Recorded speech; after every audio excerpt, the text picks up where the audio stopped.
Holmes, will you stop that?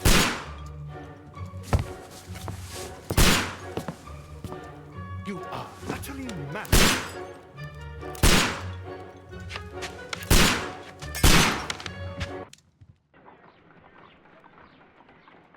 Stop, Holmes! Is that you, Watson? Yes, of course it is. And you almost killed me. Nonsense. I was aiming for the vases. Blindfolded? Watson, quiet, please. I'm trying to concentrate.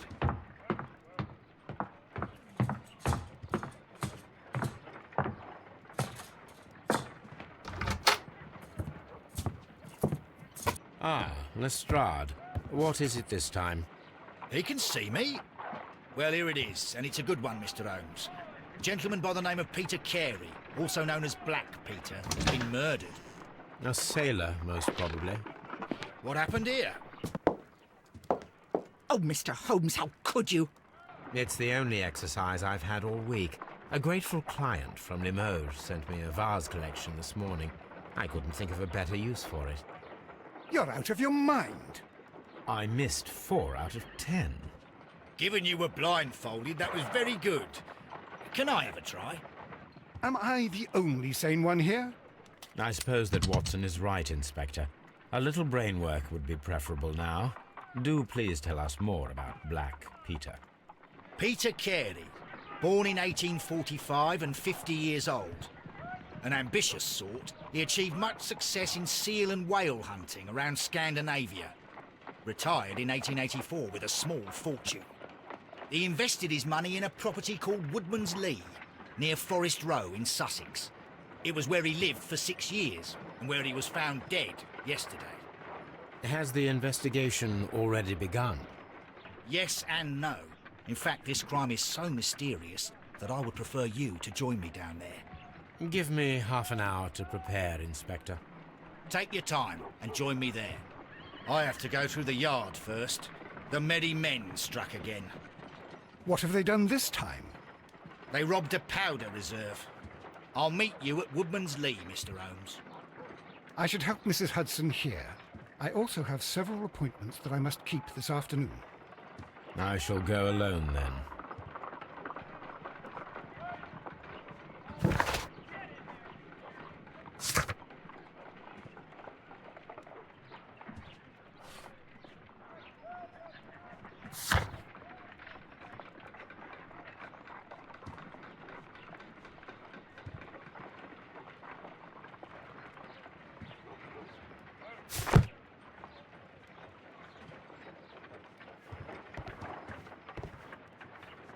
You go along to Peter Carey's house. Mrs. Hudson and I will take care of the mess you've made here. My archive. I can always consult with it.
This is where I keep my post. Oh, what a mess! What a terrible...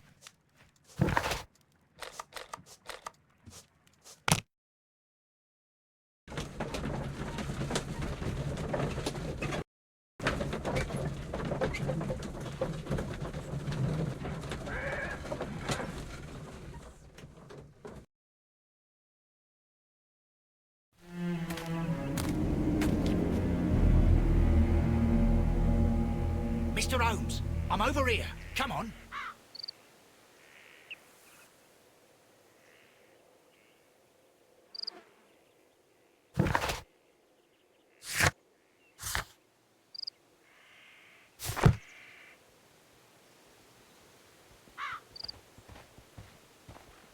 It seems that the garden was well maintained.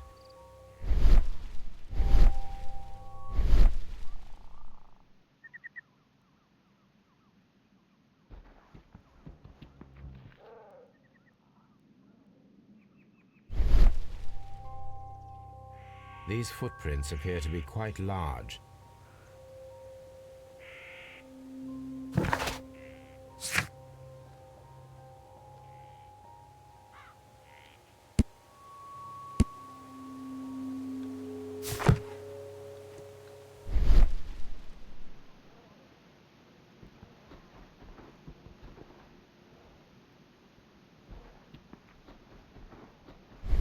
Mr. Holmes?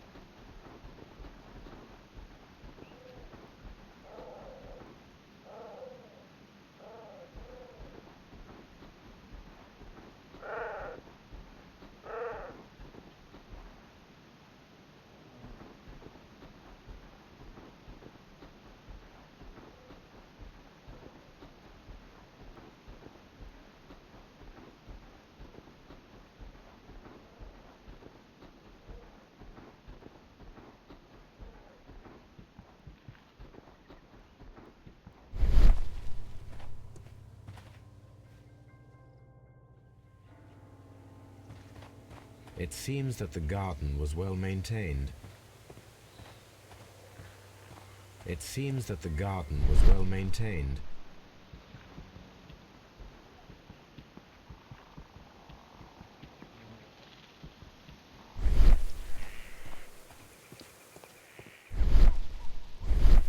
Mr. Holmes?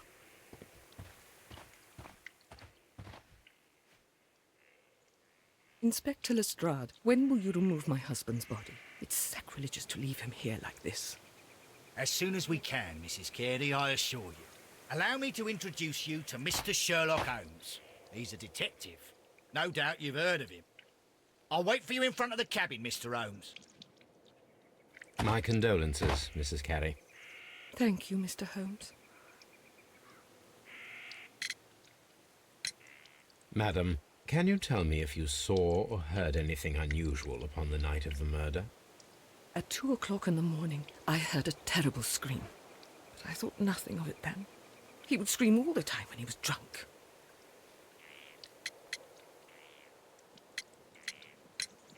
Do you remember at what time you found your husband's body? In the morning, at around 7 o'clock, I noticed the cabin door was open. But I didn't go in to take a look, for I knew my husband would not have liked it. At around 10 o'clock, I dared to glance in through the door and... oh dear.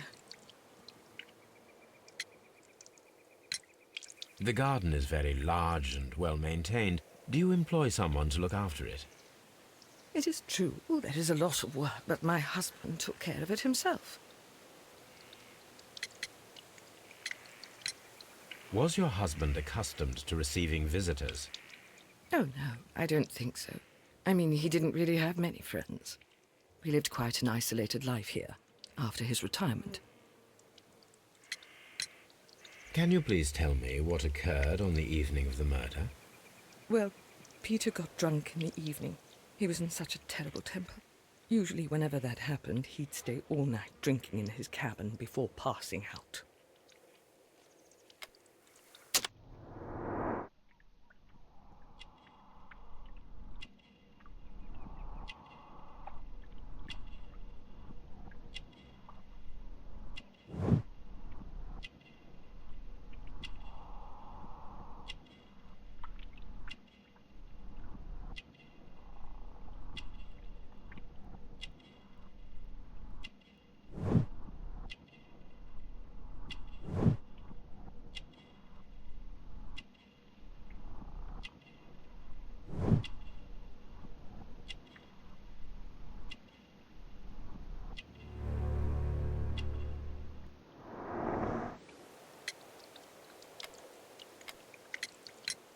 You have indeed suffered a great loss, Mrs. Carey. Nevertheless, I believe it will be less of a burden for you soon.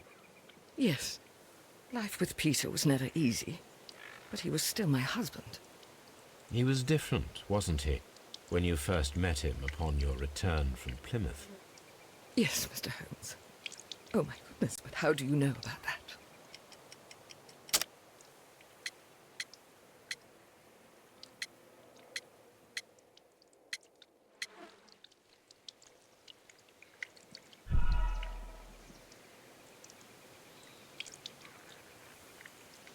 You have indeed suffered a great loss, Mrs. Carey. Yes.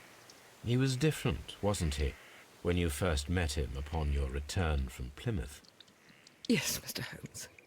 Oh my goodness, but how do you know about that? You undertook a pilgrimage to the Cathedral of Santiago de Compostela when you were young. That much is evident from the rosary in your hand. The shortest route for the pilgrim from England to Spain is from Plymouth. I believe that you met Peter Carey as a young sailor there, and you married him soon afterwards. That is indeed what happened, Mr. Holmes. How extraordinary.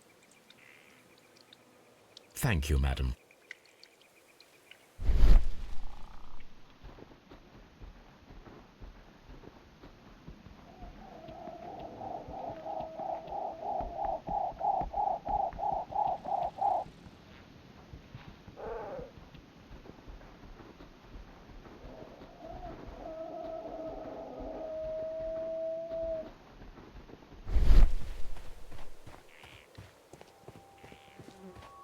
Peter Carey's body is inside the cabin. We took care not to touch anything. The door is locked. Wait just a moment, Mr. Holmes, and I'll open it. I locked it yesterday to ensure that no one should enter the cabin and tamper with the evidence. Ah, good thinking. Hello, hello, hello. What is it, Lestrade?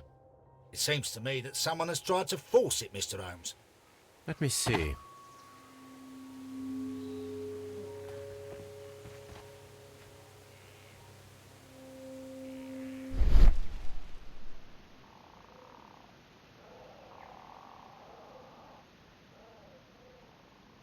These scratches are fresh. You're right. Someone tried to force open the door.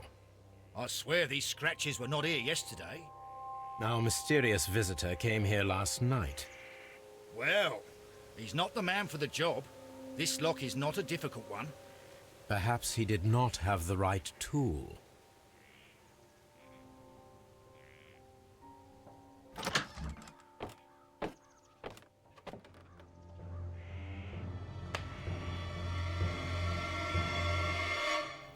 What a terrible way to die.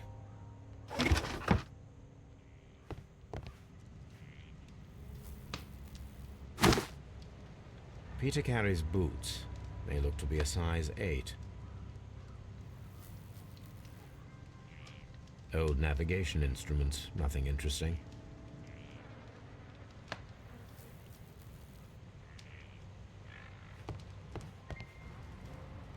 The weapon fully penetrated the body. The force of the blow was immense. This man is in his 50s, yet he still looks quite strong.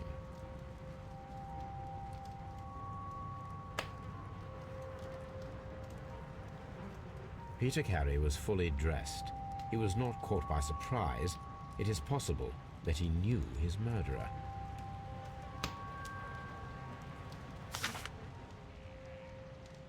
JHN are probably the initials of the owner of this notebook.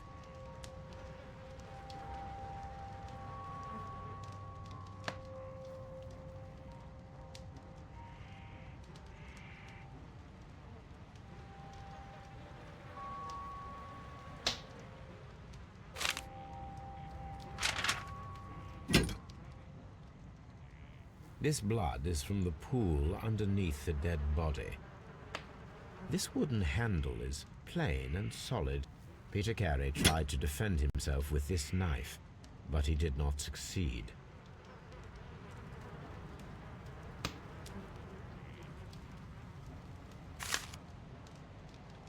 J.A. The pattern of the blood stain indicates that the notebook was not lying on the floor prior to the crime, but it was dropped into the pool of blood after the death of Peter Carey.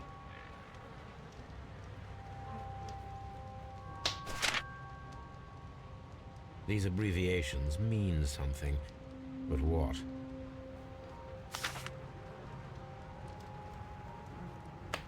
The weapon fully penetrated the...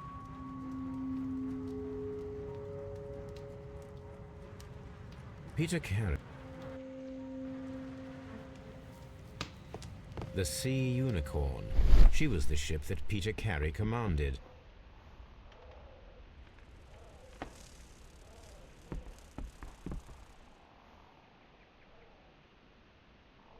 This place is not covered with dust, like the rest of the shelf.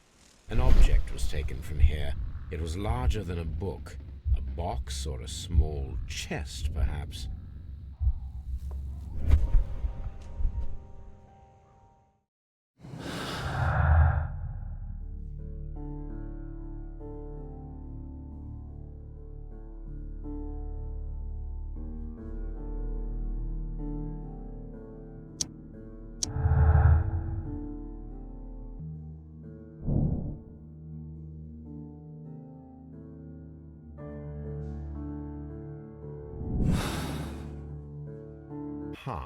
Someone was here yesterday. They attempted to force the door to gain entry. The tooth of a sperm whale, probably from one of Peter Carey's catches.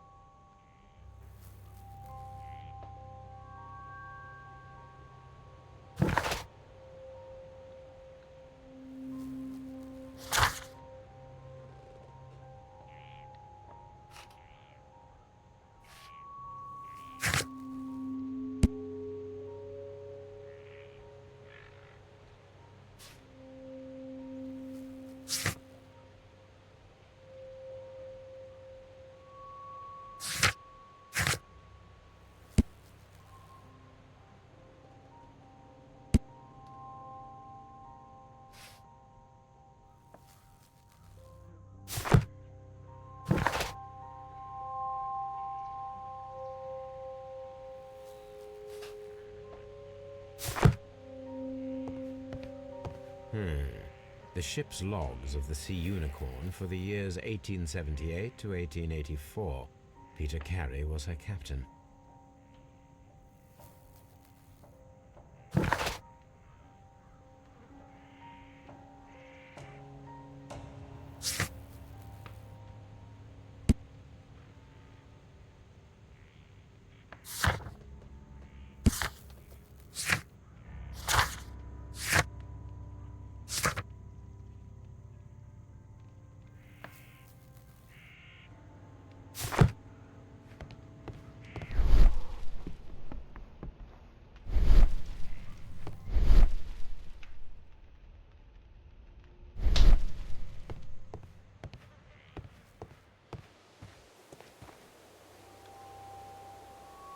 Well, Mr. Holmes, what do you think?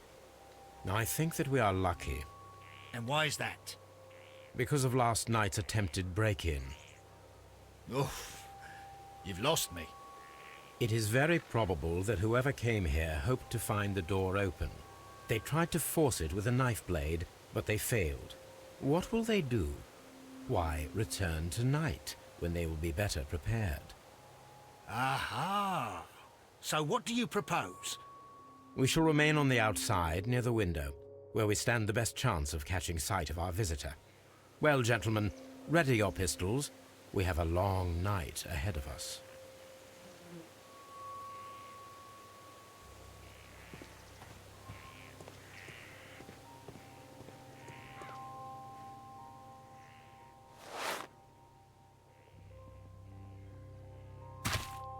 These boots don't match the footprints.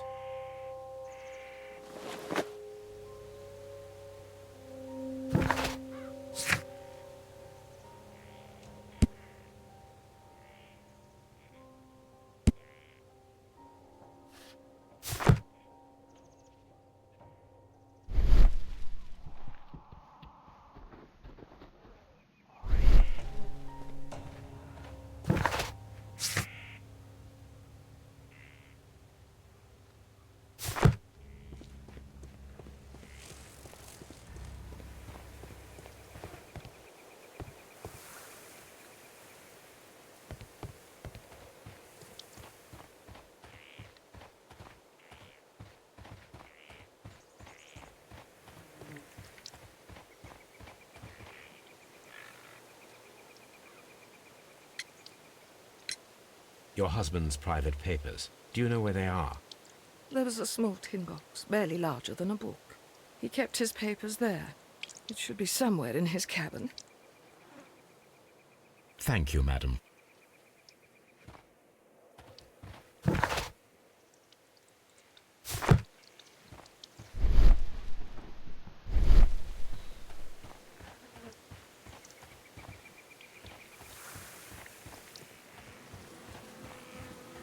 It seems that the garden was well maintained. We need to find a good place for an ambush. Perhaps behind Carey's cabin, near the window.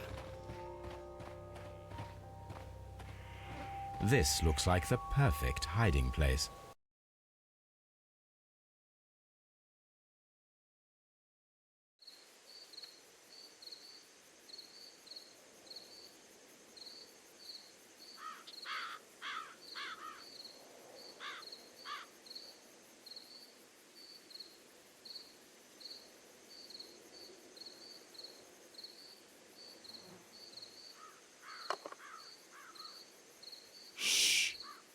Did you hear that?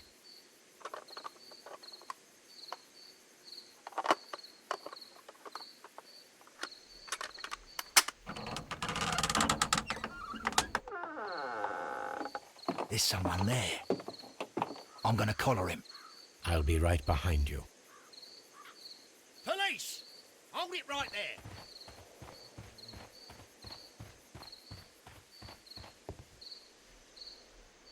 All right, my fine fellow. Who are you and what are you doing here? You're detectives, I suppose. You imagine that I'm connected with the death of Captain Carey. I assure you I'm innocent. Innocent? Then what are you doing in his cabin? Shall I tell you? You came to retrieve what you had lost after killing Peter Carey, but we were here waiting for you. What is your name? John Hopley Nelligan, but I didn't...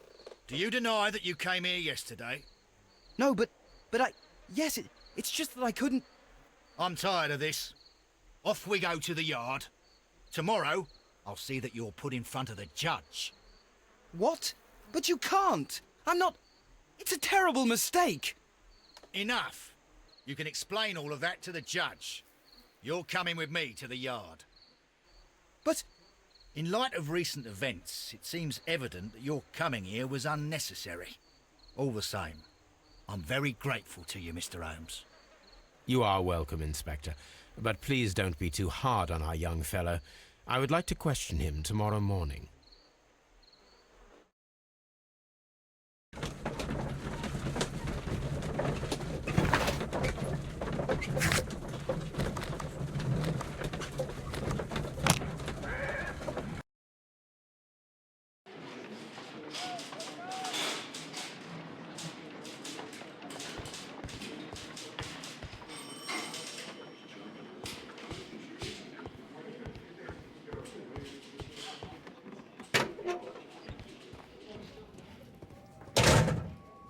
These are the suspect's belongings.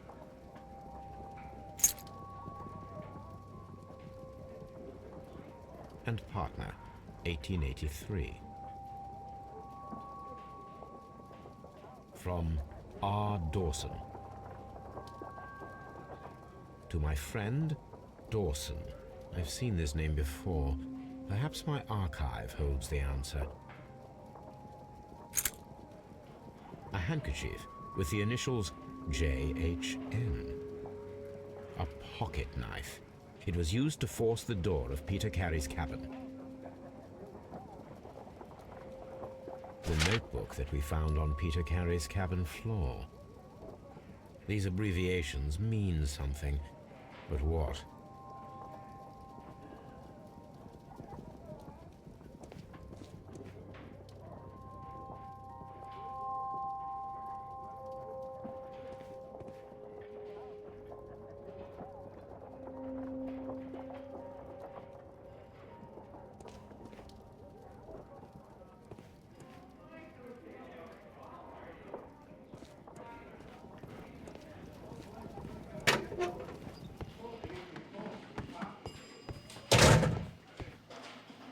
Locked.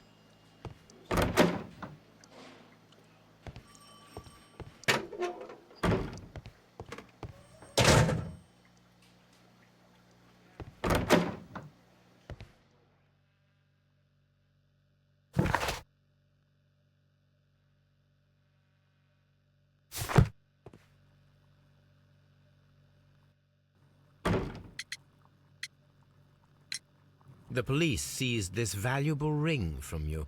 Whose is it? I didn't steal it from anyone. It has always belonged to me.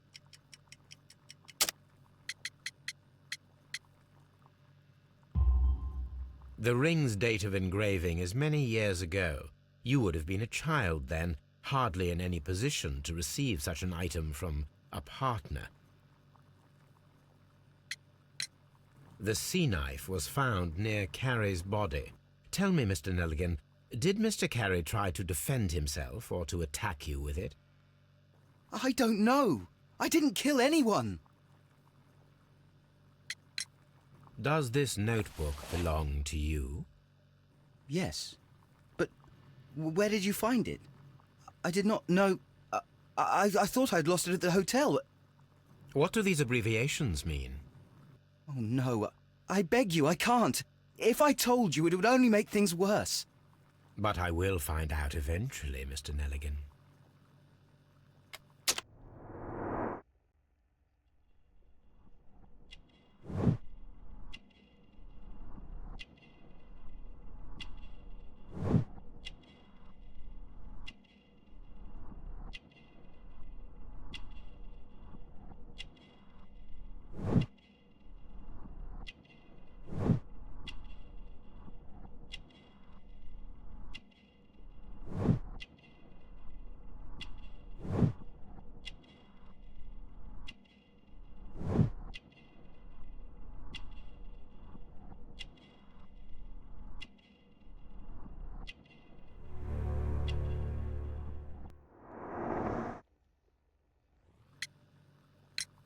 So, Mr. Nelligan, who is the true owner of the ring?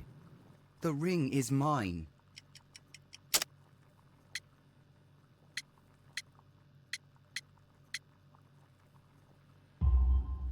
No, Mr. Nelligan. I believe that the ring had belonged to your father. Oh, but how do you know? The jacket you are wearing is made of an expensive fabric that only a man of exceptional wealth could afford. You do not seem to me to be a rich man, Mr. Nelligan. Furthermore, the garment is ill-fitting.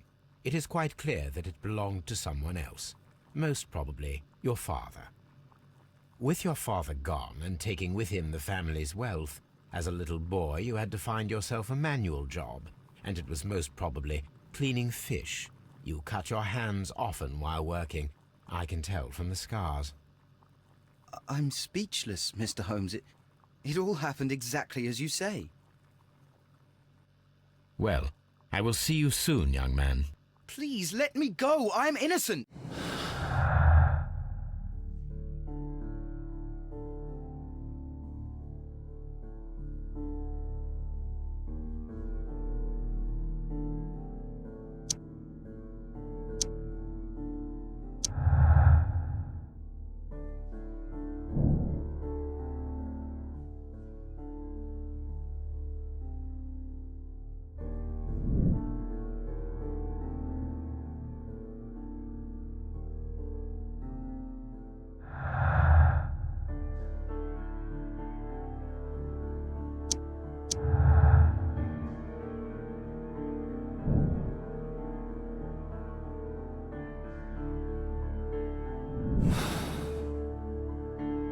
need to stage a reconstruction. I'm sure that Watson would be happy to oblige.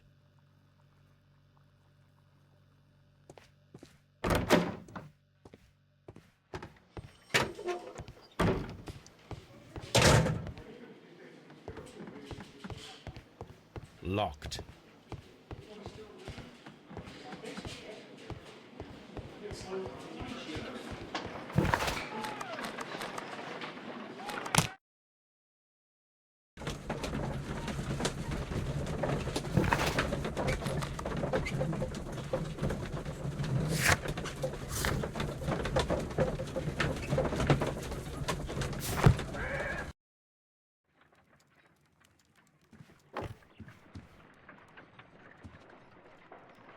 A spot of whaling, Watson.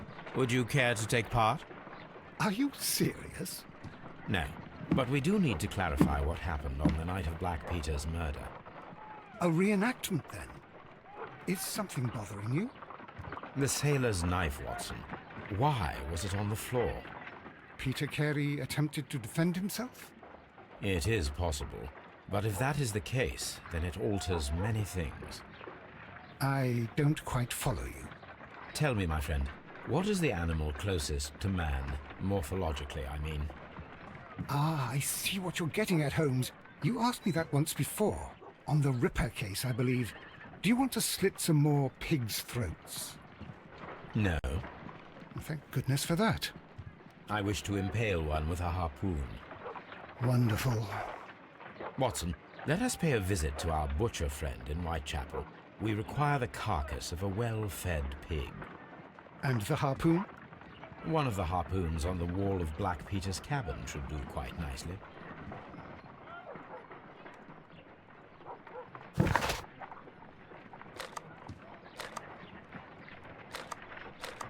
I need to take a harpoon with me.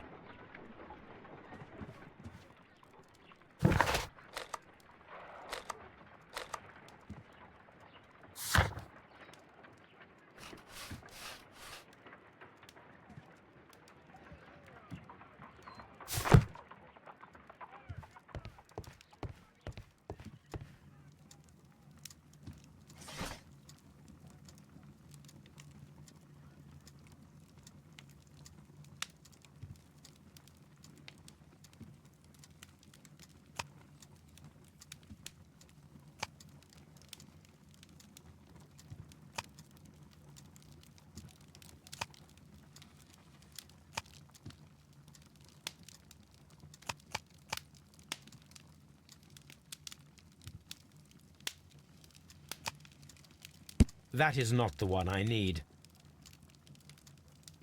That is... That is... That is... That is... That is... That is...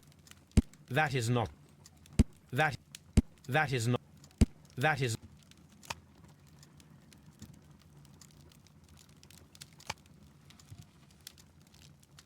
That is... That... That... That is... That... That is... That is...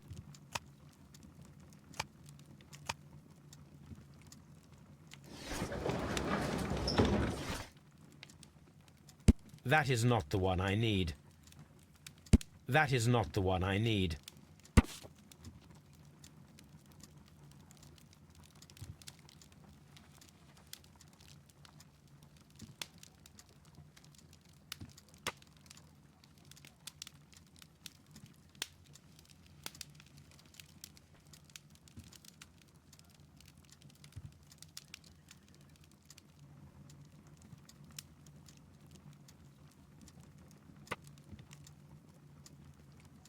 Here it is. Now I begin to understand that young man's story, but I am still unclear as to what connects him with the murder. It is time to ask him.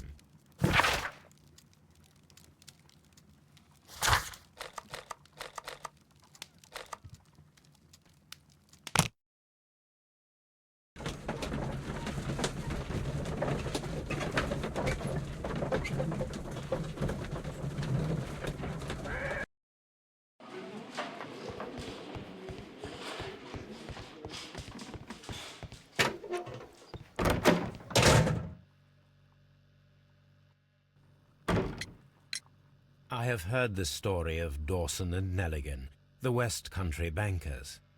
Yes, Joshua Nelligan was my father. I am aware that it had a bad ending. When the bank failed, it ruined half the families of Cornwall, whereupon Joshua Nelligan disappeared. My father was under extraordinary pressure.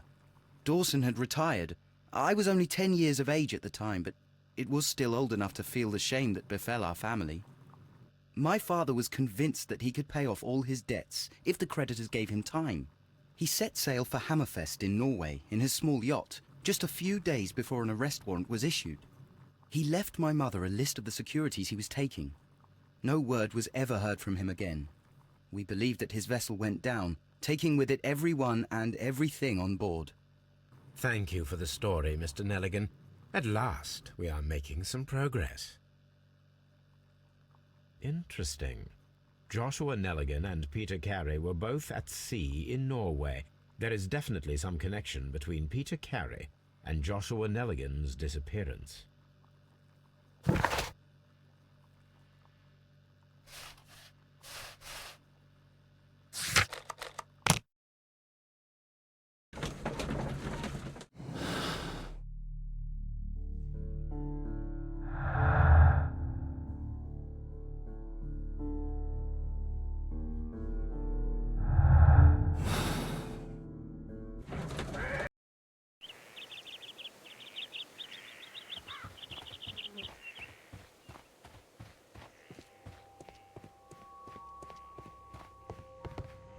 That should do it. Now I am ready for the experiment. Hammerfest. Dundee. It's a whaling map.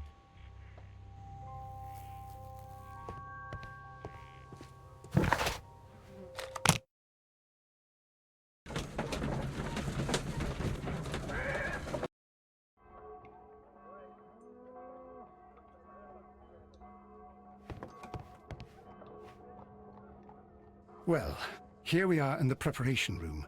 I can't say that I like the smell of it much. What do you intend to do?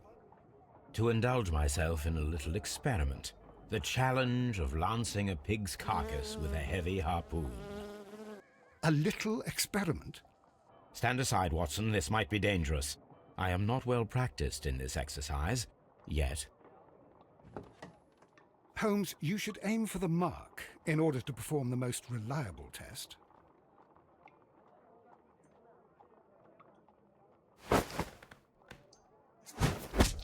Holmes, you should try to aim better and throw as hard as you can.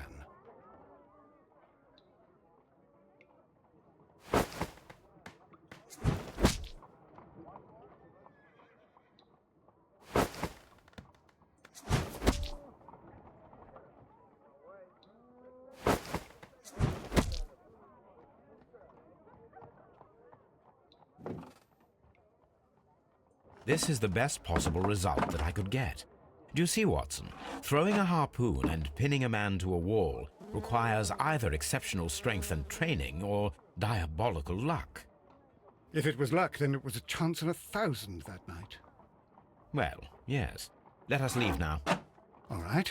But before we go, I suppose I'll have to pay for all these carcasses you've happily mangled. Very well, but please hurry. Of course.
My archive. I can always consult with it if needed. My archive. I can always consult with it if needed. Good gracious, you caught someone. At least now you have a suspect.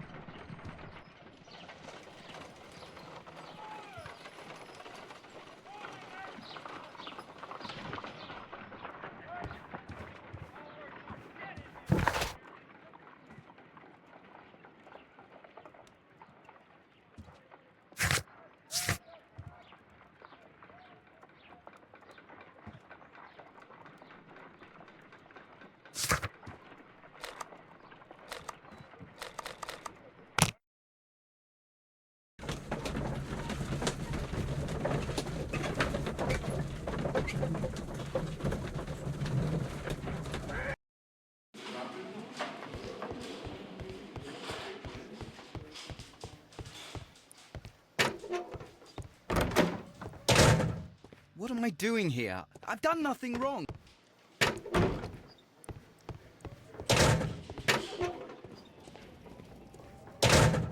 These are the suspect's belongings. These abbreviate a pocket knife. A hand.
"1883.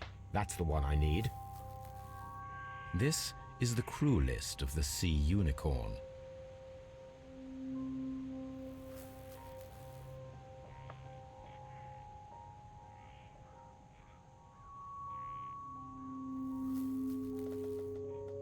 Log notes for June. Nothing unusual.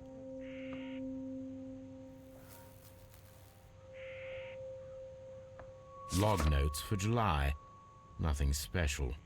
Log notes for August. Log notes for August. These pages have been torn away. Canadian Pacific Railway, CPR. A torn piece from a bond certificate. I have seen this abbreviation somewhere very recently. There are 3 ways of discovering what happened in August of 1883 aboard the Sea Unicorn. The first 2 of these will require speaking with a dead man. The last would be to locate vital witnesses, the sailors involved in this whale hunt campaign.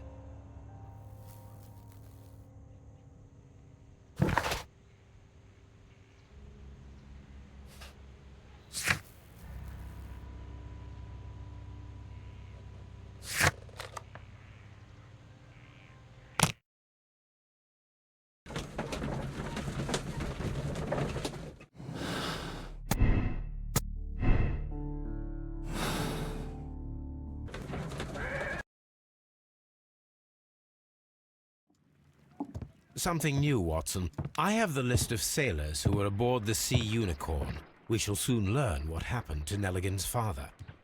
I have only to find them. Let us hope they are still working at the harbour. I think that if you pretend you're from Scotland Yard... I doubt it, Watson. And really, I would prefer that all of this remains quiet for now. But I have another solution. I'll call in the specialist. And who might they be? The secret police division of Baker Street. Ah, you mean young Wiggins and his gang? Yes. Believe me, you'll receive more useful assistance from these little urchins than from a dozen yard detectives. Those children are everywhere. They see and hear everything, and they are cunning. All they lack is organization. I'll summon them. How will you do that? There is always a watch beneath our window. I have only to call him.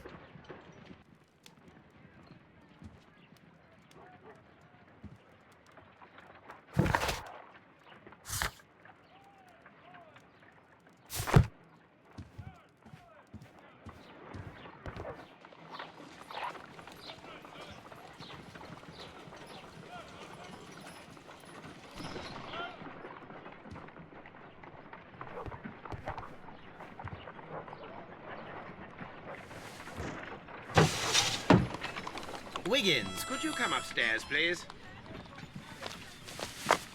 At your service, Mr. Holmes. Wiggins, I need you to track down certain people for me. I'll give you a list. You can read, can't you? Big Oliver from our gang. He can, because his father is the coachman of a famous lawyer. Fascinating. Here is the list of sailors. Sailors? Easy. Just got to look where the rum and the red lights are.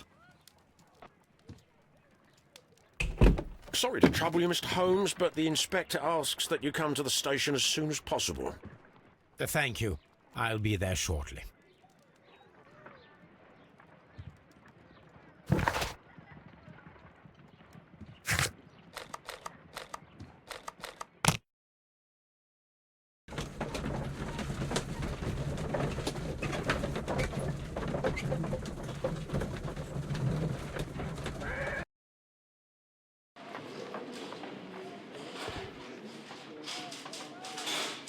Mr. Holmes, I'm glad to see you.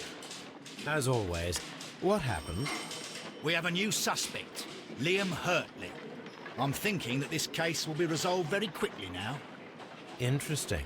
Pray tell. Well, the constable that I left at Woodman's Lee noticed a suspicious individual prowling around during the night. Do you have him here? Yes, he refuses to speak with us, but we'll make him talk. Let us hope so. Ah, yes, and one more thing. The constable told me that at the time of his arrest, the fellow was writing a letter. Do you have it? Of course. It's in the evidence room, at your disposal. Admit that for once, Mr. Holmes, Scotland Yard is a step ahead of you, eh? Breathtaking.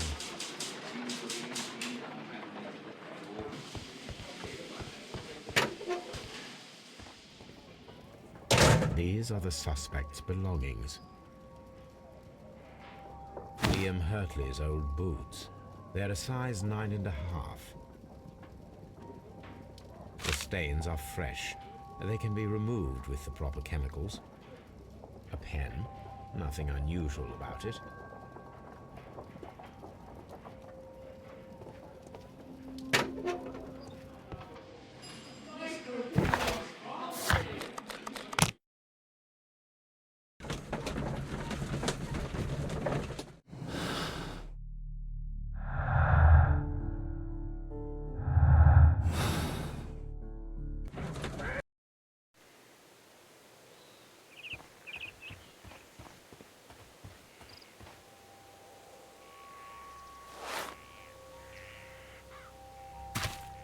These boots match the footprints exactly.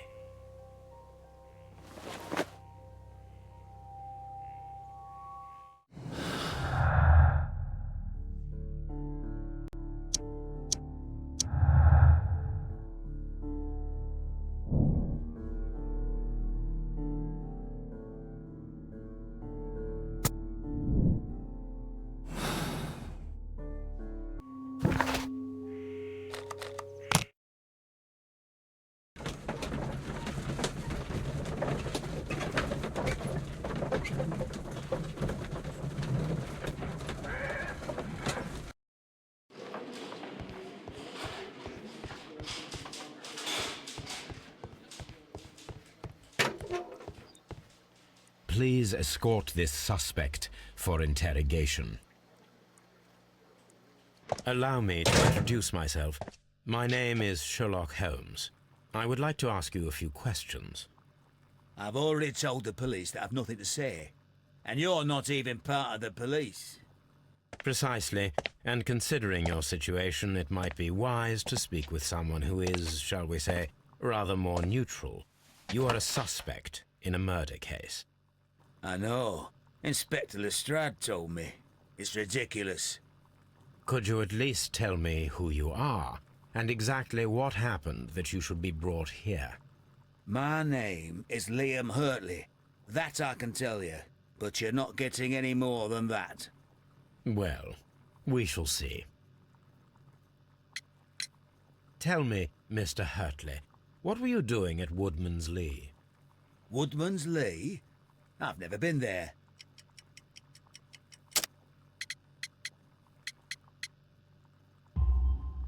The second pair of boots that you had with you when you were arrested perfectly match the footprints found near the cabin where Peter Carey was murdered.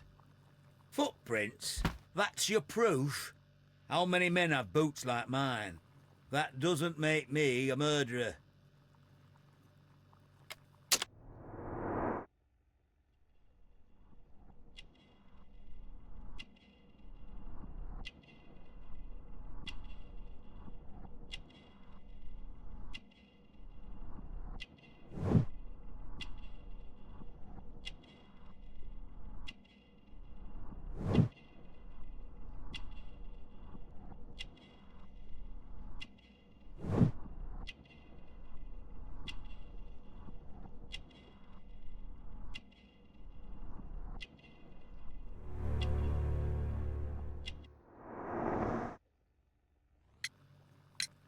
Now that your presence at Woodman's Lee has been proven, would you care to explain it?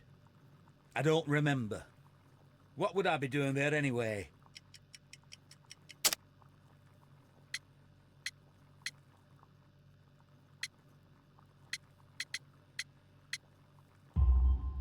Because you are the gardener at Woodman's Lee. I'm not. How did you... I observed your hands. They told me that you work with the earth.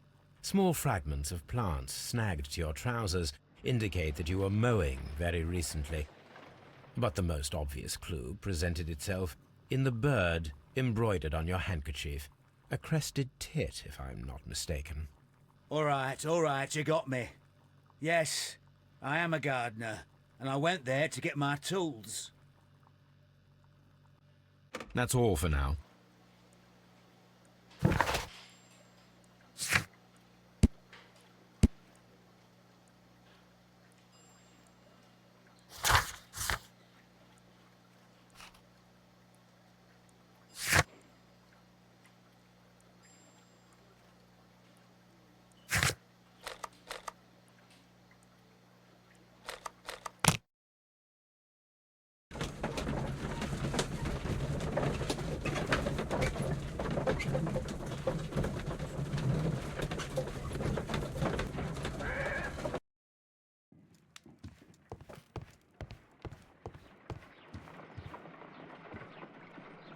I need to prepare a chemical agent that is capable of removing fresh ink.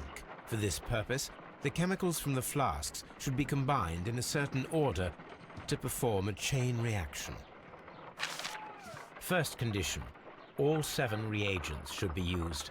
Second condition, orange reagent should be the third one in the sequence after the blue reagent.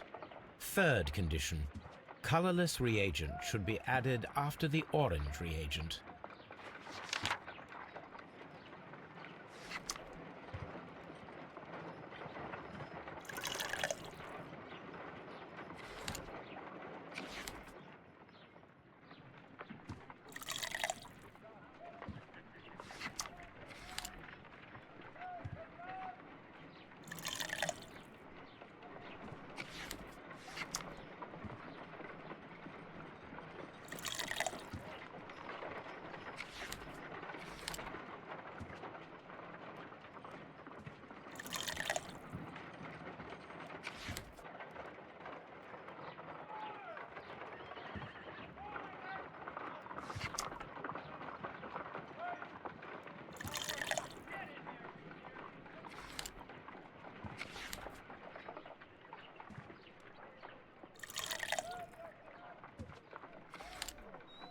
Done. Now I can proceed further. Let us see if the content of this letter sheds a little light upon the mystery.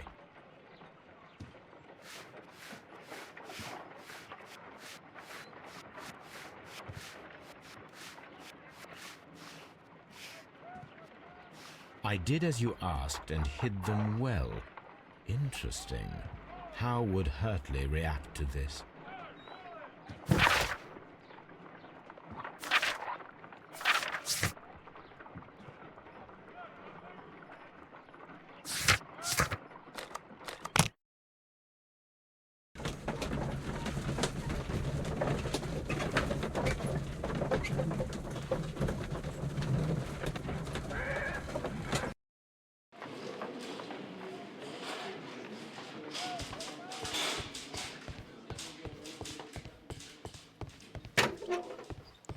Please escort this suspect for interrogation. So tell me, Mr. Hurtley, what did you hide? Hide? What are you talking about?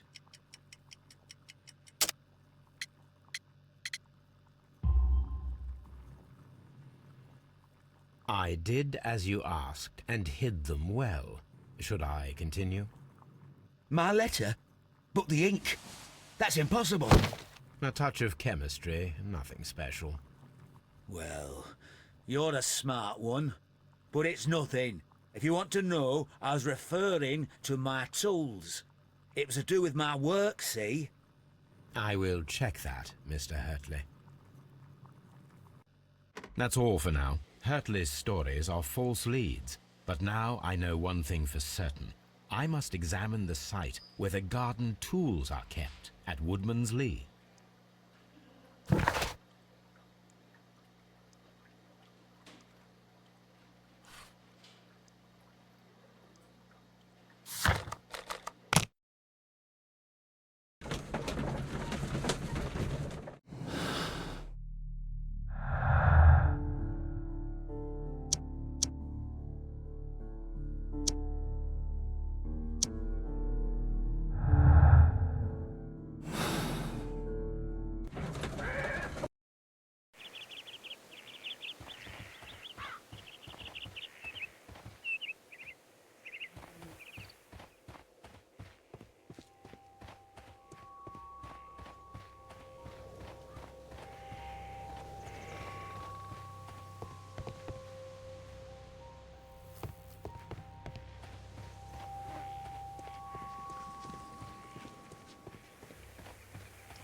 Locked.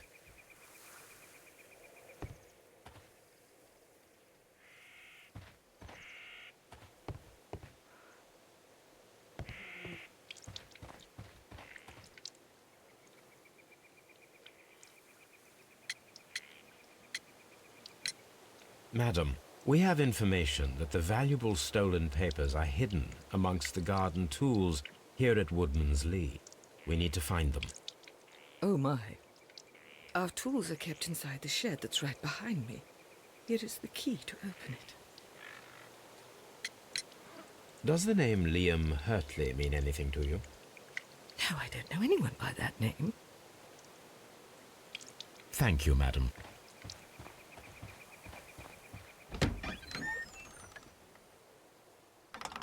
Let's see what could be hidden here.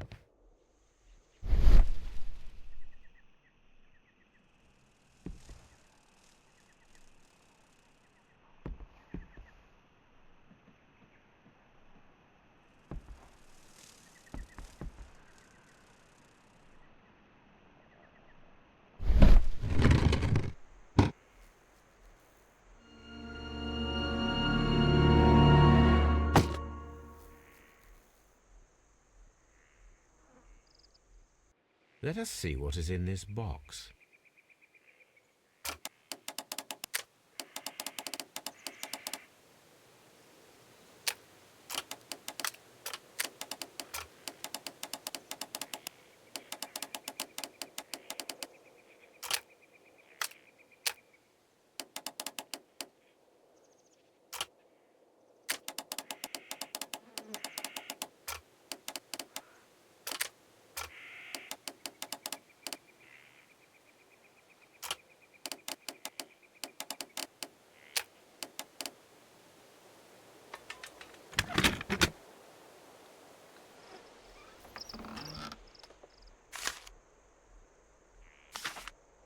bundle of letters in a woman's hand with the Carey family monogram.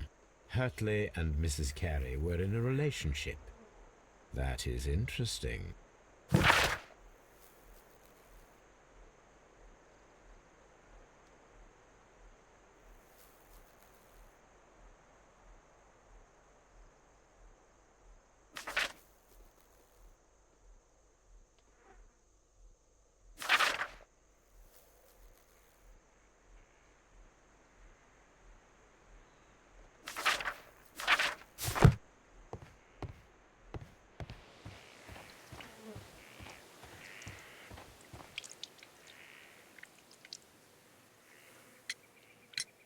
Madam, I am aware of your affinity with Liam Hurtley.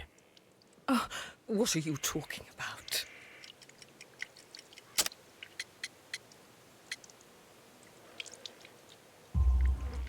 Mrs. Carey, we found your letters. My letters? I asked Liam to return them to me. I wanted to burn them.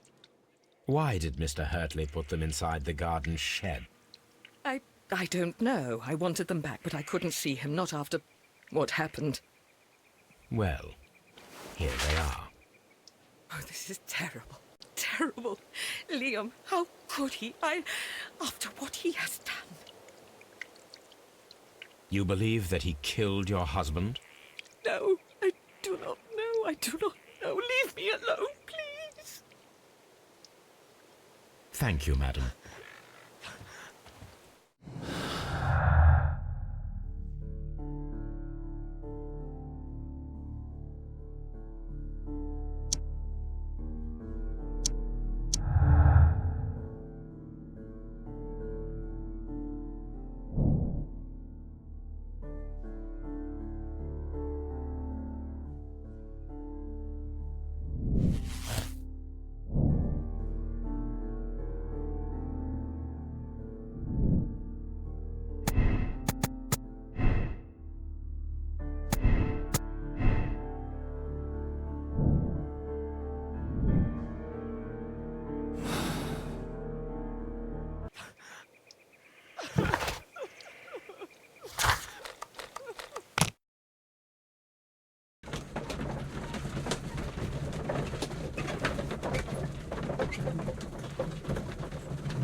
I'm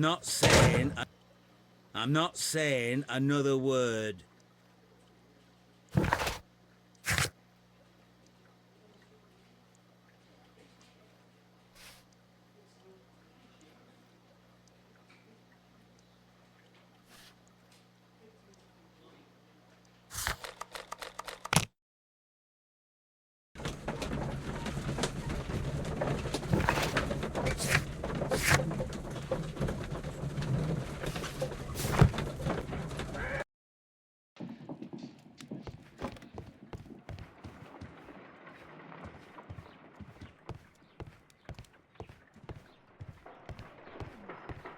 Good gracious, you caught someone. At least now you have a suspect. A map of London.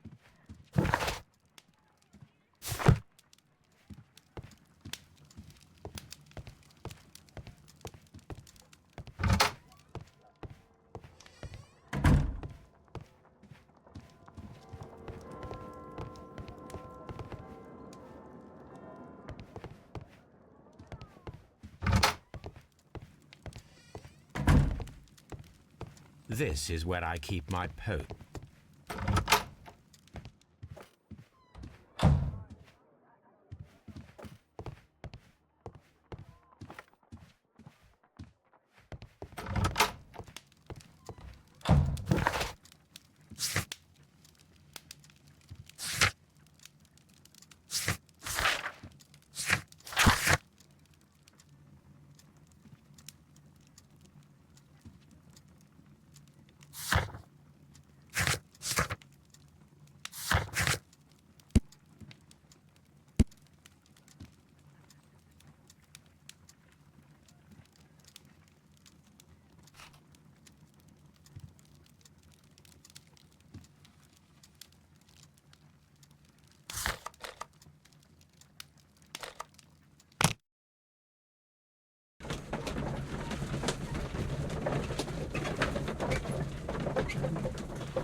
These are the suspects.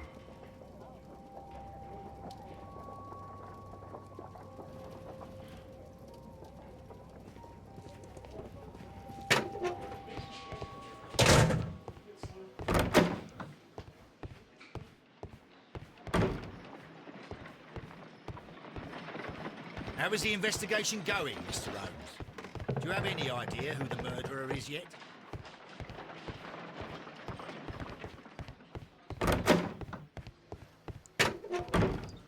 What am I doing here? I've done nothing wrong.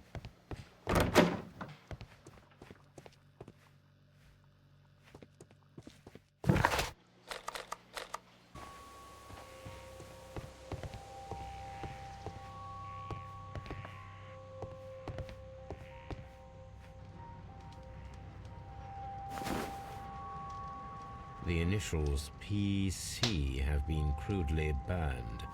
A sailor's work.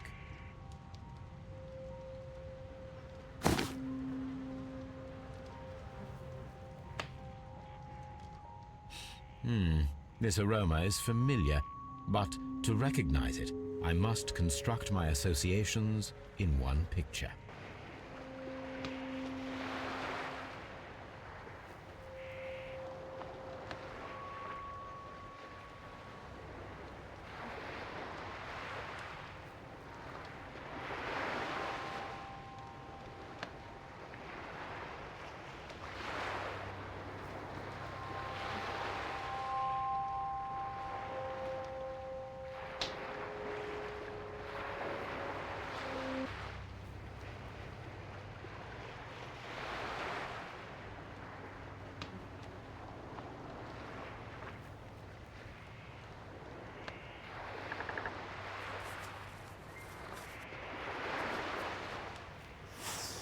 Yes, this is a coarse tobacco, quite strong and very popular among sailors.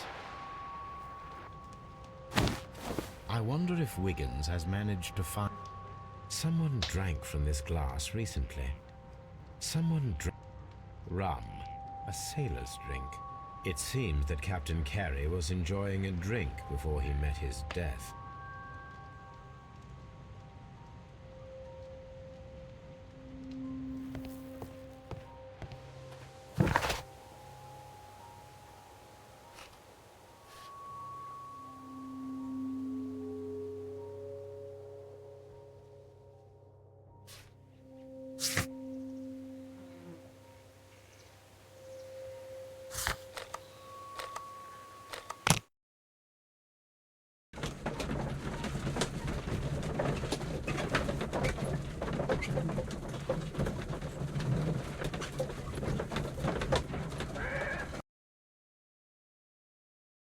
Mr. Holmes, we found the sailors from that list you gave us. Well done, Wiggins. Let me see.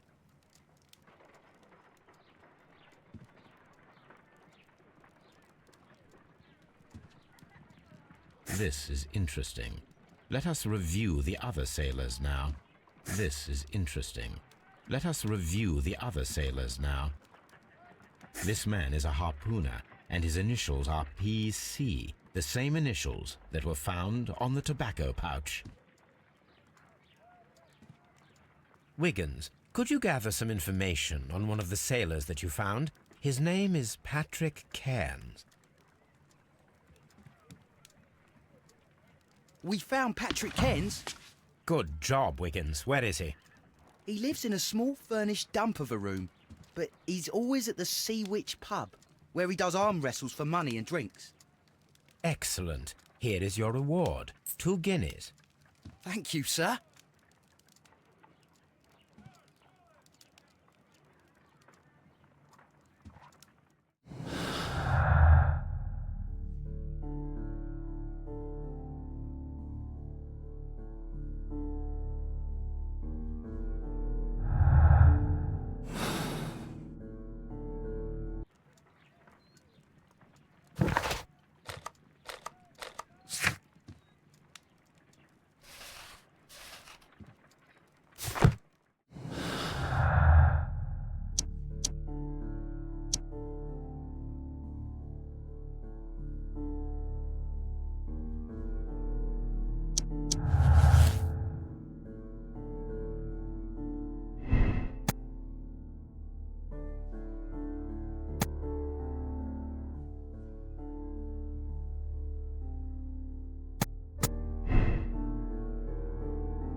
Good gracious, you caught someone. At least now you have a suspect.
Is this your husband's tobacco pouch?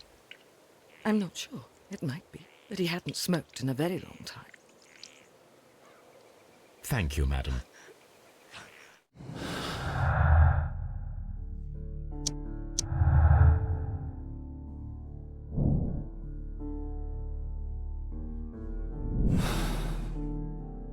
If I wish to speak to Cairns without alarming him, I had better dress as a sailor.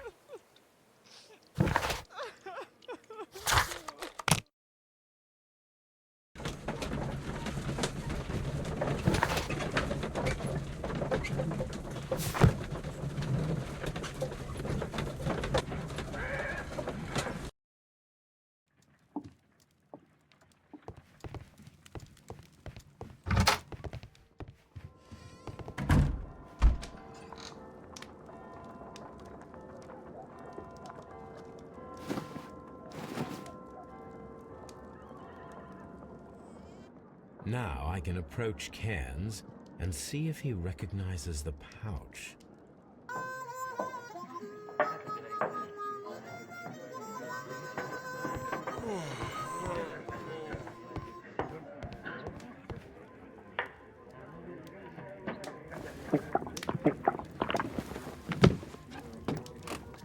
Hello there. Are you Cairns? What do you want? We've heard all about the gambling on arm wrestling here. You seem like the likely sort, and I'm up for it. I start at 10 shillings. Suits me.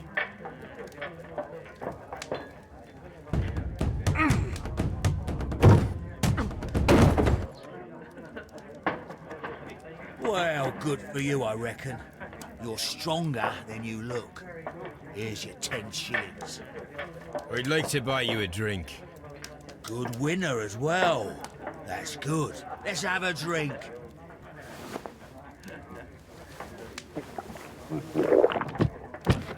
You're a good type.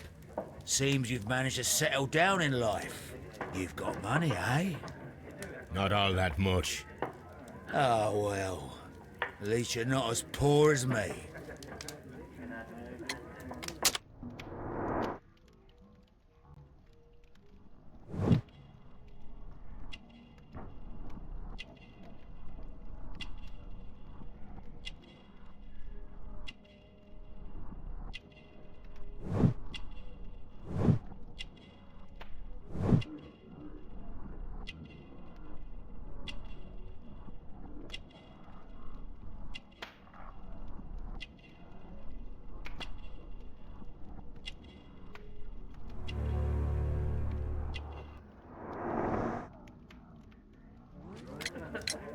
Why do you say poor? You're not working? I'm a harpooner. But you see, the whalers are rare. They don't pay much. So, as a result, find myself arm wrestling to pay for my drink. A harpooner? Interesting. You've had a lot of adventures, I bet. Ah, of course. It's been a dozen years since I sailed. I've seen everything. With old Wallace, damn Black Peter, Great Roger, we sailed to the Cape of Good Hope. Black Peter, you say? I've heard rumours about that one. He was the worst of them all. He was a liar, and violent too. Swinging those fists of his around. He was a tyrant, and not much of a captain. At least, not as good as Great Roger. I see. Yes. I was told terrible tales about Black Peter. But you ain't heard the worst. Tell me, and let's have another drink. It was in 1883 that it happened. The August of that year.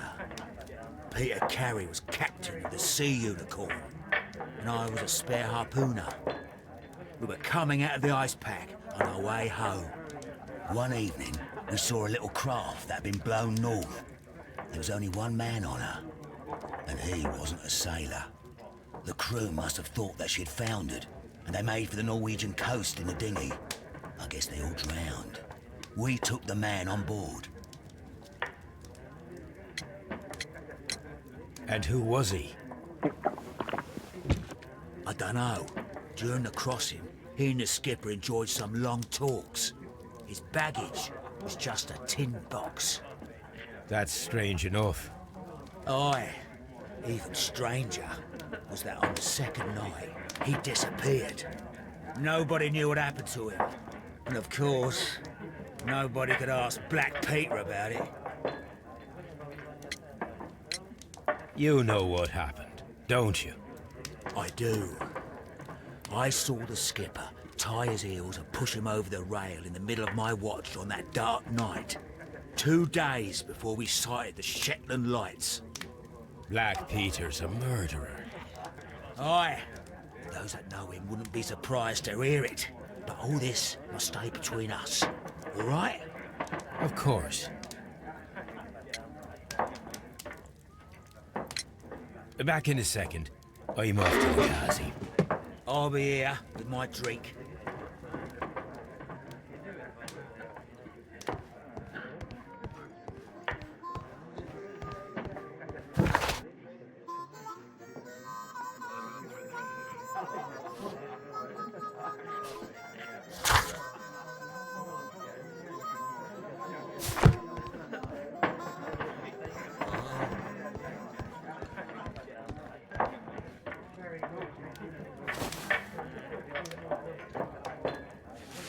Here it is.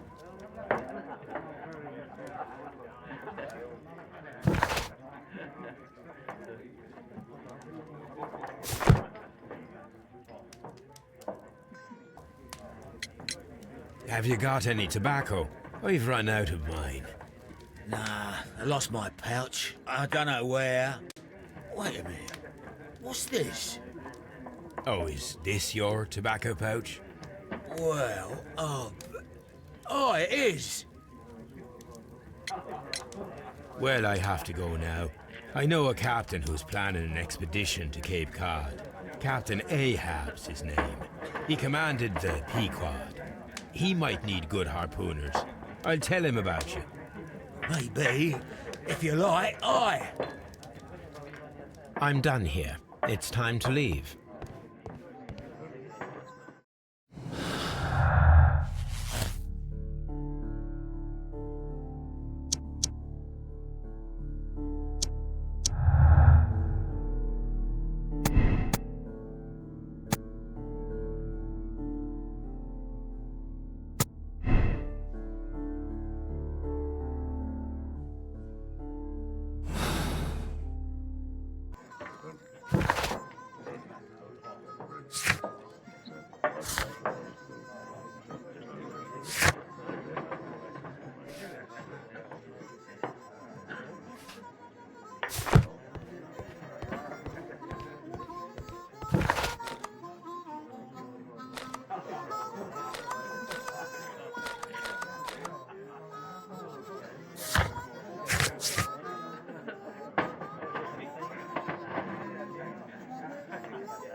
You met Patrick Cairns, the harpooner.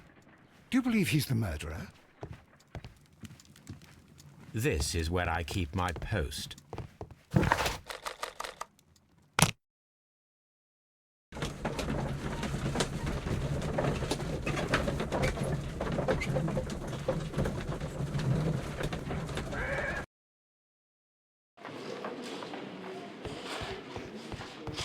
At your service, Mr. Holmes.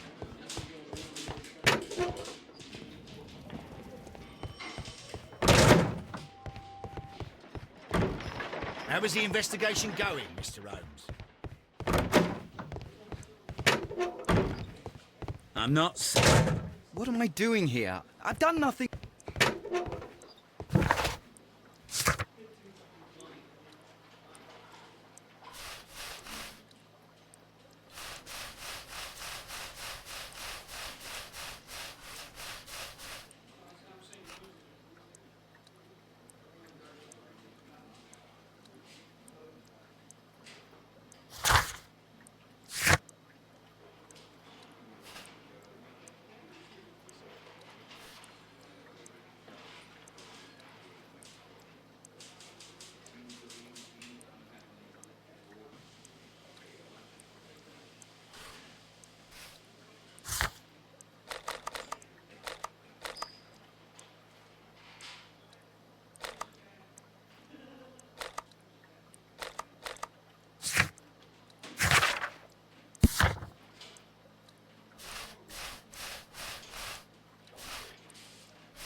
Leave me alone, please.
I'm not saying another word. What am I doing here?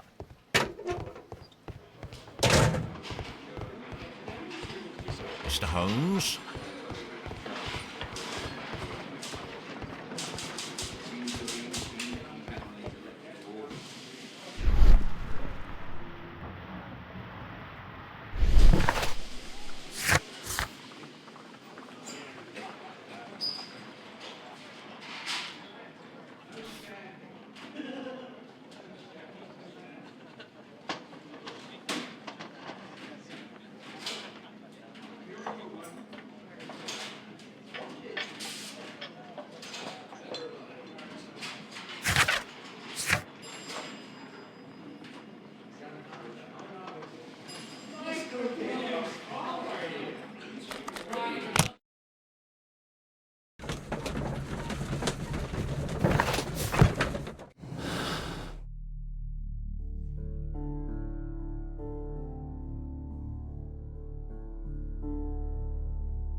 You met Patrick Cairns, the harpooner.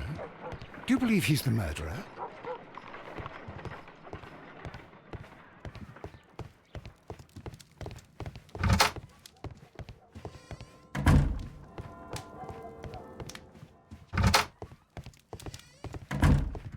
You met Patrick Cairns, the harpooner. Do you...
These are the suspects below. I wonder if these are connected.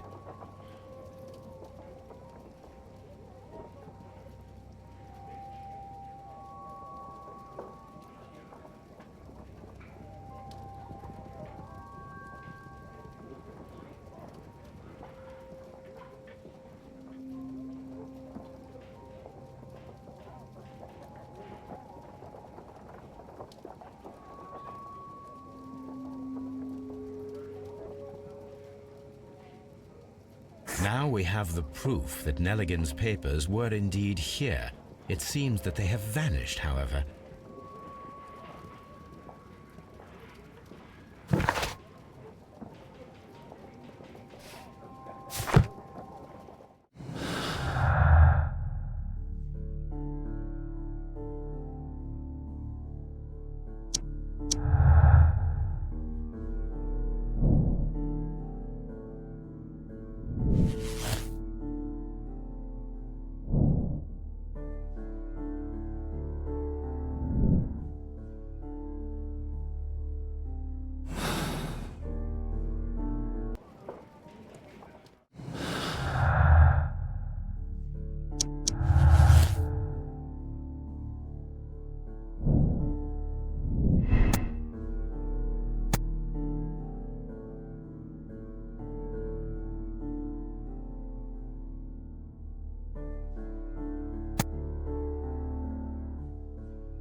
please escort this suspect for interrogation.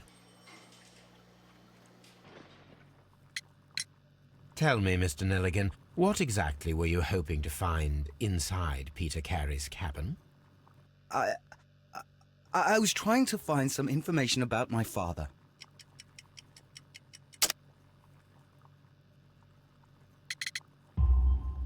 I assume you had another purpose, to retrieve the bond certificates. Am I correct? Yes. I discovered some time ago that a few of the missing securities had reappeared on the London market. You can imagine my amazement. I spent months trying to find them, and at last I discovered that the original seller had been Captain Peter Carey. These papers, they belonged to my family, but I could not find them there.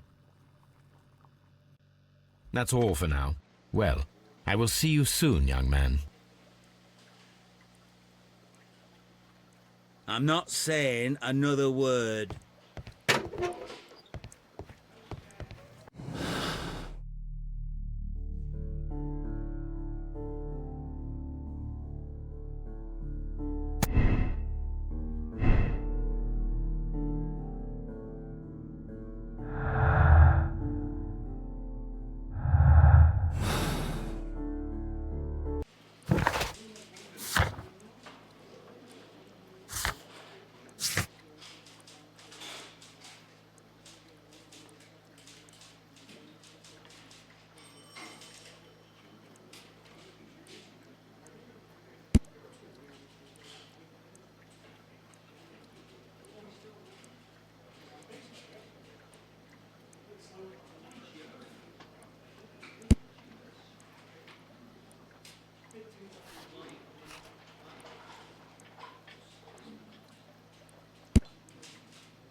It seems that the garden was well maintained.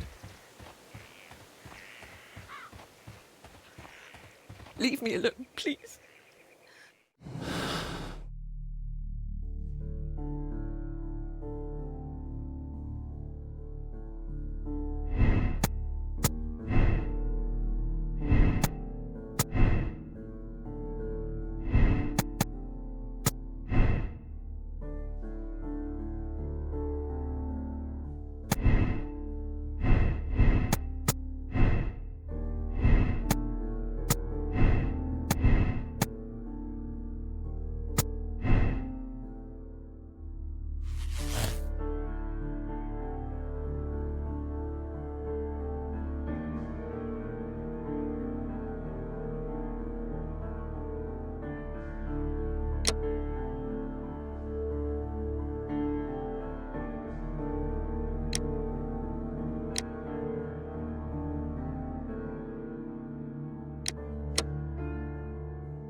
Good afternoon. I must be at the wrong address. I'd like to speak with a ship's captain, a Captain Ahab. Is that you? No, my name is Sherlock Holmes. That detective fella? So, you wanted to see me? That is correct. We need to talk. About what? About Black Peter, who was killed in his own hut with a harpoon. You know, don't you? Yes. How? The tobacco pouch. You recognized it. Oh, the sailor. It was you. Unbelievable. Well, fine. I confess. But if you really do know everything, you should also know that I didn't want to kill him. He made me do it. I know. Did you know about this story with the bond certificates? Did you need money? Yeah. I just wanted him to cough up a little silver. I'm out of work, and I thought maybe he could help me. Well, he refused outright, and he insulted me. I reminded him I knew all about that murder he committed at sea in 1883. Then he got mad when I spoke about his treasure.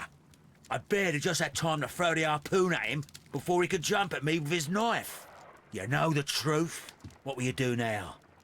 I ask that you return the bond certificates. Keep some of them. You will need them in your exile. It is better that you leave the country for a few years. And you won't say anything to the police?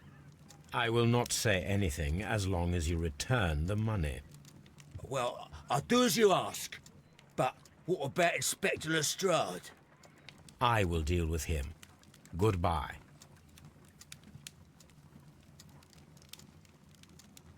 It's good that you asked me to come, Mr. Holmes. We do need to talk. About what? What do you mean? Our case, Mr. Holmes. You sent me a message via your little thug. His name is Wiggins, Inspector. Telling me that the case is solved. Well, Mr. Holmes, tell me, who is our murderer and where is he? The morgue. Eh? His name is, or rather was, Pablo Coventrao. He was also on the ship with Peter Carey, and he was a harpooner. I'll tell you everything, Inspector, but do calm down. Mrs. Hudson will bring us tea and orange cake. Orange cake? You're spoiling me, Mr. Holmes. That's my favourite. Ah, Mr. Holmes. Inspector Lestrade told me that I should thank you for clearing my name. He also said that you were waiting for me here. I came as fast as I could. I cannot thank you enough. It is all because of you that this nightmare is finally over. I believe that this belongs to you. My father's securities. Incredible! But how did you get them? It would take far too long to explain. Tell me. This is extraordinary. You are a genius. Then that may serve as an explanation. Goodbye, Mr. Nelligan, and good luck. Goodbye, Mr. Holmes. And thank you. 1,000 times thank you.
This trip to the countryside will be good for you, Holmes.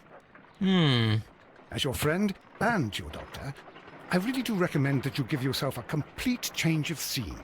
Fresh air, brisk walks, bird watching, chopping wood. Sounds intolerable. I mean, Certainly, it sounds delightful. But you haven't yet told me who your friend is, the one we're going to visit. He is a bee lover. A bee lover? Do you mean that he keeps bees? That must be Mrs. Hudson, bringing the warm cloth that I requested. There is someone to see you, Mr. Holmes. I have no time. Send whoever it is away. Yes, Holmes, I really think we ought to leave now.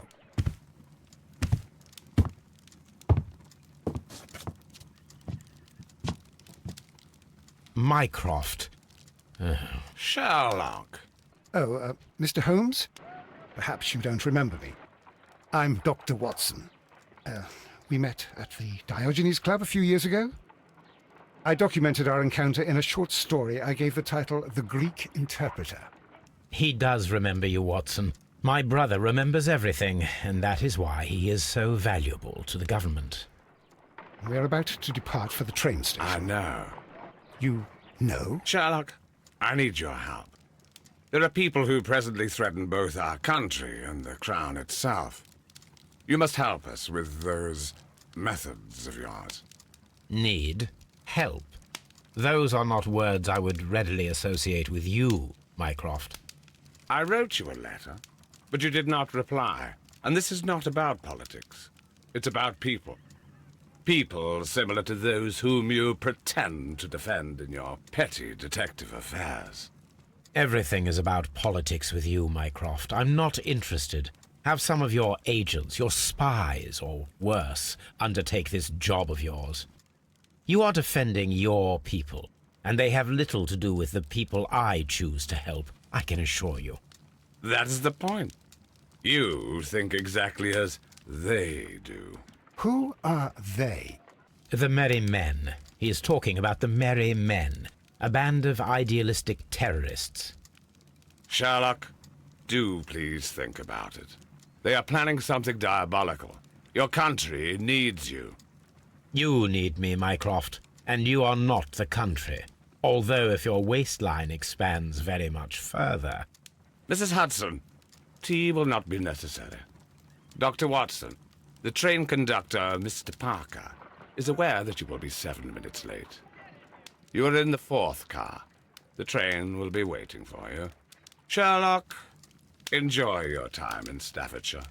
And do, please, at least write to me on your return.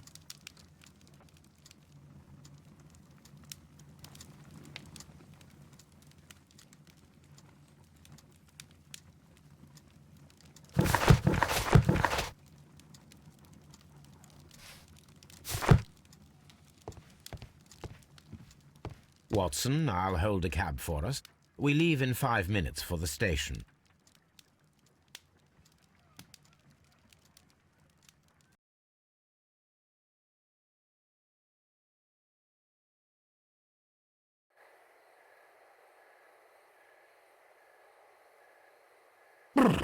What a gloomy night. It was warmer inside the waiting hall. Since the station master told us that the train is about to arrive, we should not have to wait very much longer. Yes, at last. Attention! The train is arriving at the station. Please stand well away from the platform edge. I'll take your bags and your blasted archive suitcase. But, Holmes, the headlight. It's faded away. Something is wrong. I can't hear any sound from the incoming train. Excuse me, sir. Can you explain what has happened? I don't know. It's as if the train vanished into thin air. Holmes, say something. Quick, fetch a lantern and let us take a look. It's too dark. Only fog and rails, nothing else. There is no use in stumbling around here at night. We will come back tomorrow.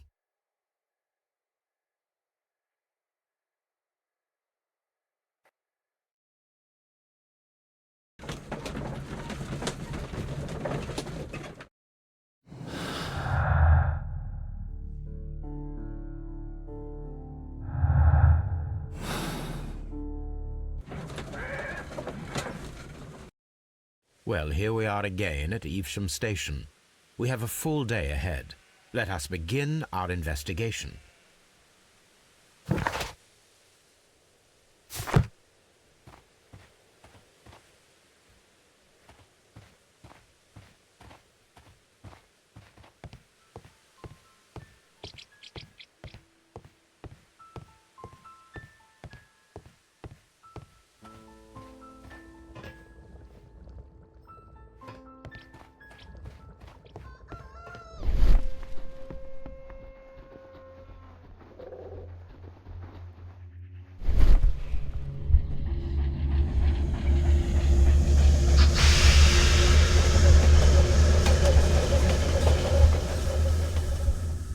This is the place where we saw the train vanish last night. A discarded item, possibly thrown from the train. There are no tracks or footprints on the ground. Railway sleepers, nothing unusual.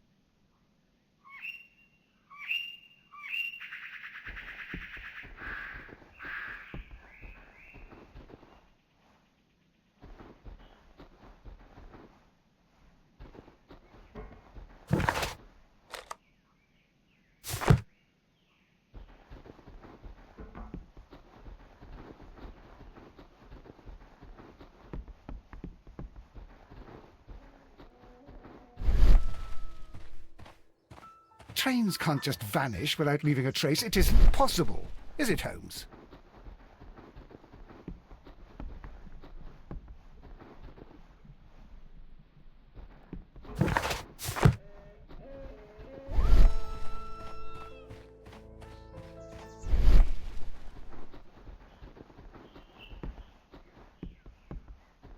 The rails have not been touched. There's nothing unusual here. There are no signs to indicate that the train ran off the track, nor are there any other traces. There is nothing whatsoever. There are no clues. But then, a negative result is also a result. Oh, I see what you're getting at. No clues, and you're smiling. Yes, Watson, I do smile on occasion. This mystery appears very promising. This investigation won't be simple. We shall require a map of the region. Perhaps the station master could lend us one.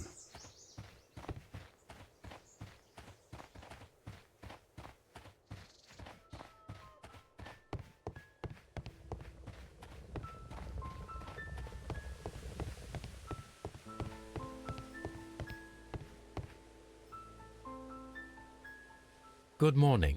Allow me to introduce myself. My name is Sherlock Holmes, and this is my friend and colleague, Dr. Watson. Yes, I remember you. I'm Station Master Everett. You were here last night. So, you are Mr. Holmes, the great detective. Will you be investigating what happened? I shall indeed. It is extraordinary that an entire train could disappear like that. And to think of all the poor people inside it, the passengers, the driver.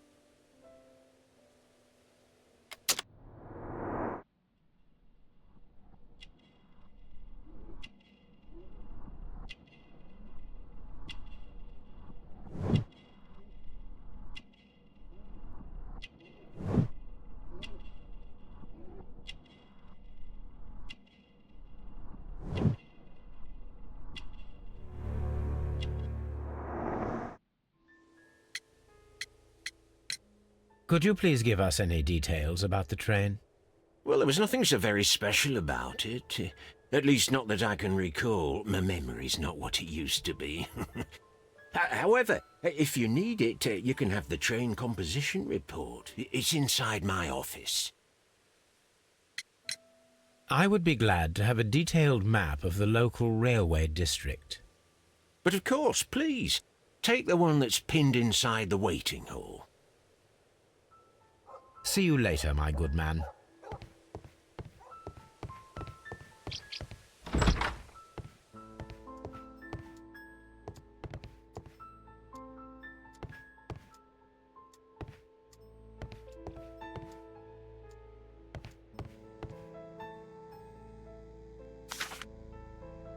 A new telegram. I think we should meet this Mr. Robinson.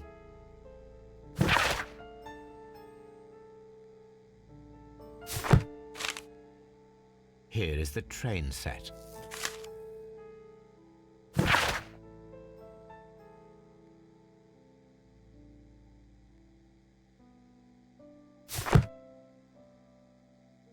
A telegraph.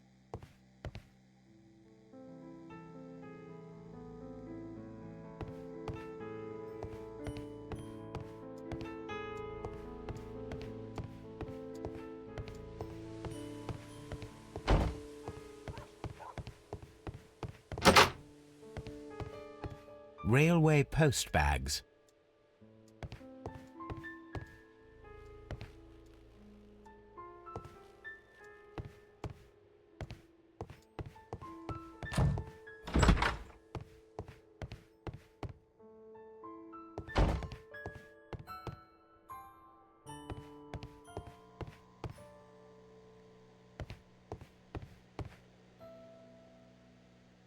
This map will be useful.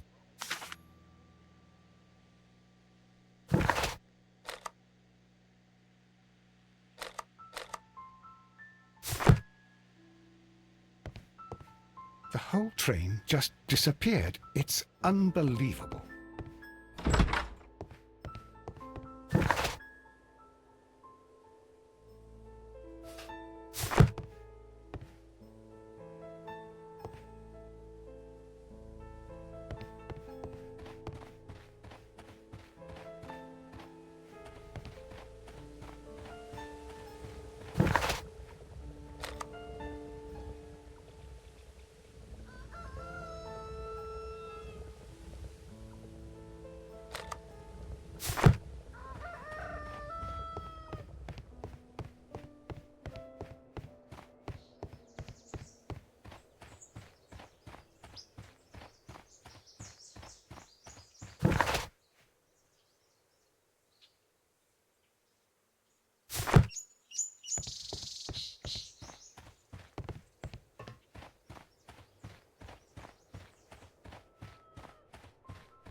According to the train composition report, there was a special wagon. What does that entail? That's a highly secure car, ordered by a private party. It is generally to carry something of value.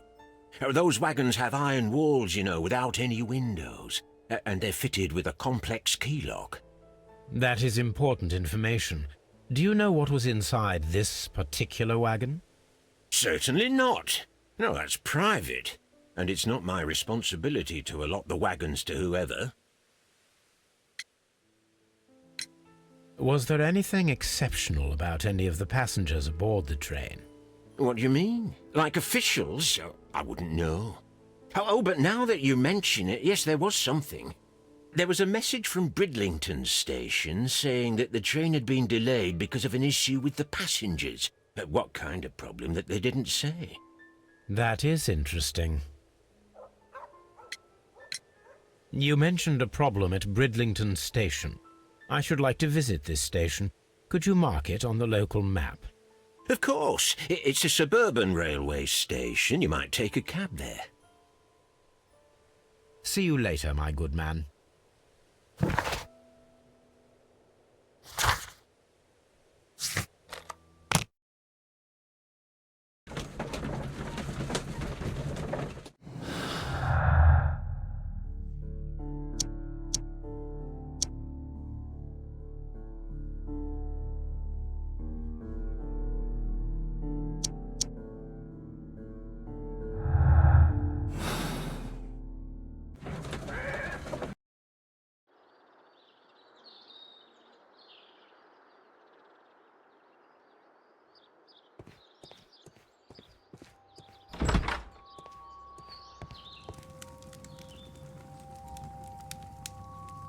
Good day to you, sir. Good day. To whom am I speaking? My name is Sherlock Holmes, and this is... Are you a representative of this damned railway company? Because I have a complaint. We are not from the railway company. We are... Well, in that case, Mr. Shamrock Holmes, please excuse me. but I'm not in the mood for idle chit-chat at the moment.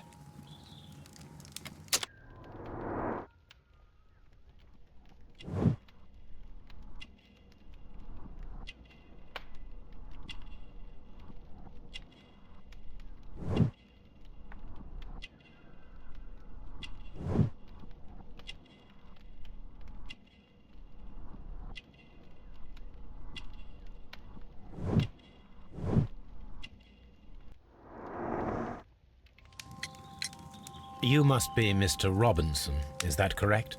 Yes? I am leading the investigation of the disappearing train.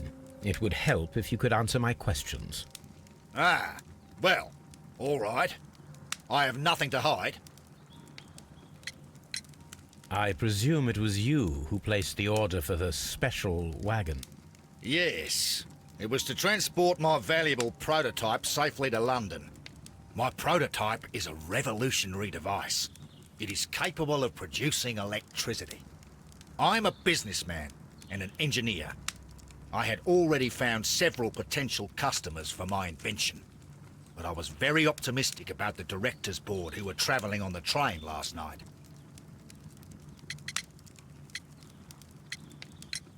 Mr. Robinson, could you please clarify? Were you travelling alongside your prototype? Yes, I was. But I had to step off the train.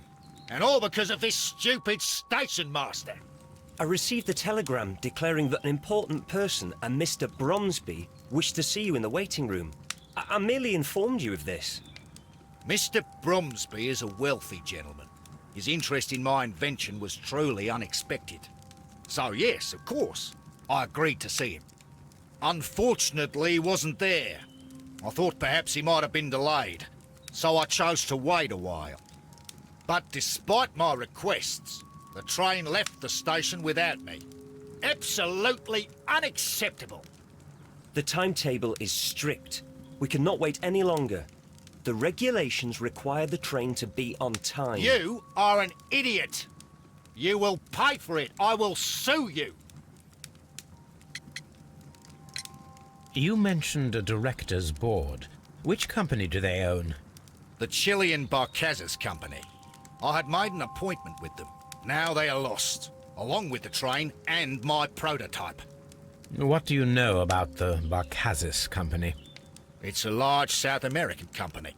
They showed a great deal of interest in my prototype, and they seemed wealthy enough to do business with.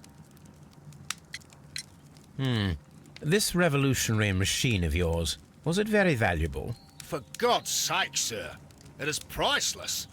It could change the world we live in, and yet I was selling it for almost nothing. I am a humanitarian, you see. I do not know if I will ever be able to get over this disaster. I cannot believe that it disappeared with that damn train. Goodbye, sir.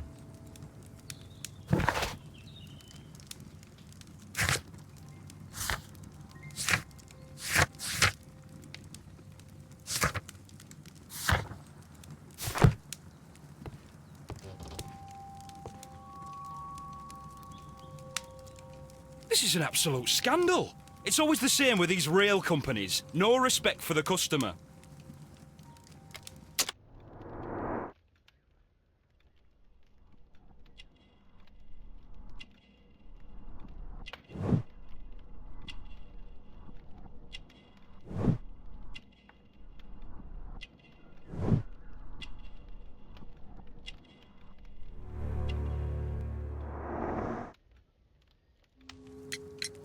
Please calm down, sir. What is your concern? Concern? What is my concern? I'll tell you what my concern is. Last night I were on the train as usual with my colleague, heading home. Then along came this ridiculous ticket inspector, who started arguing that our tickets were invalid. He made us get off the train, and he was extremely rude about it. Were you aboard the train that vanished last night? Yes, I heard that it disappeared. But I don't care because we would have stopped before then anyway. Our tickets were valid and no doubt about it. And then, to top it all, the ticket inspector pushed everyone else out too, except for a bunch of rich. Well, because their type don't need a ticket. Can you recall anything more specific about this fortunate group? Well, yes. They were all foreigners. Spanish-looking toffs with snake eyes. Goodbye, sir. The ticket inspector forced all the passengers from the train except for the directors of the Barcazes Chilean Company.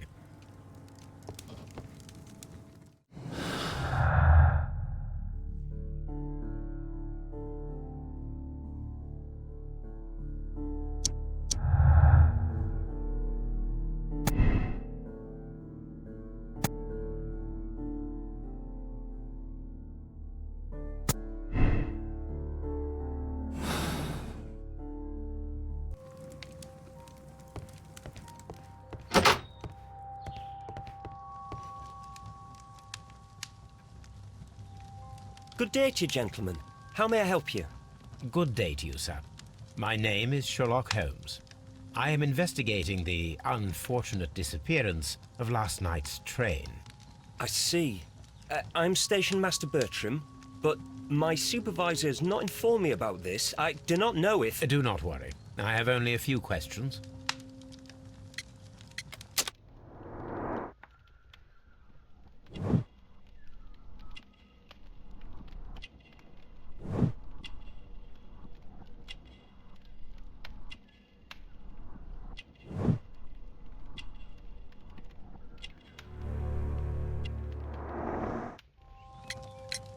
Station Master Everett from Evesham told us that you reported a problem with some passengers last night.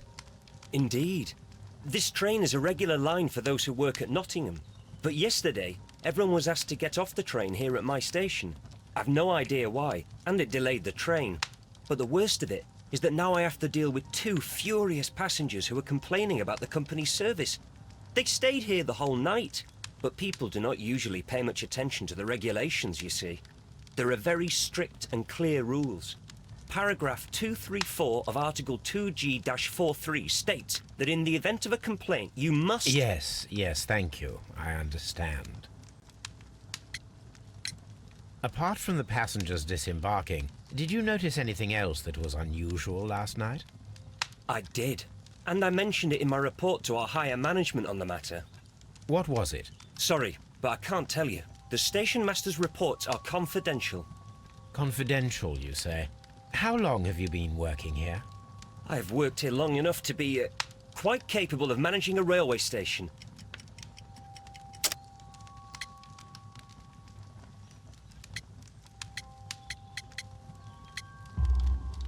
Let me speak frankly, Mr. Bertram. Your age and your lack of confidence in your position are quite apparent. You cannot deny that you have only recently completed your studies. I was at the top of my class. Listen here, young man. I am aware that you wish to protect yourself behind all these regulations, but I represent the law. And you are obstructing the investigation of an important case.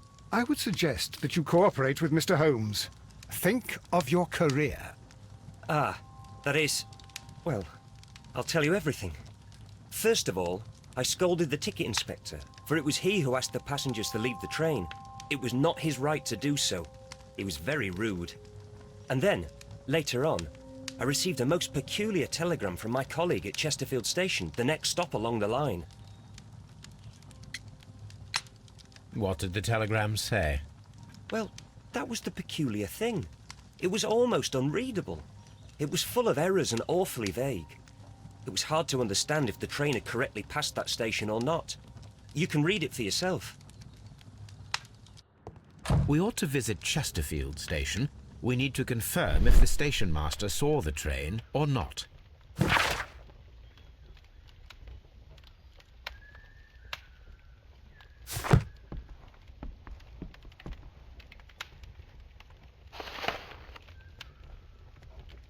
The insurance policy for Robinson's machine. A significant sum.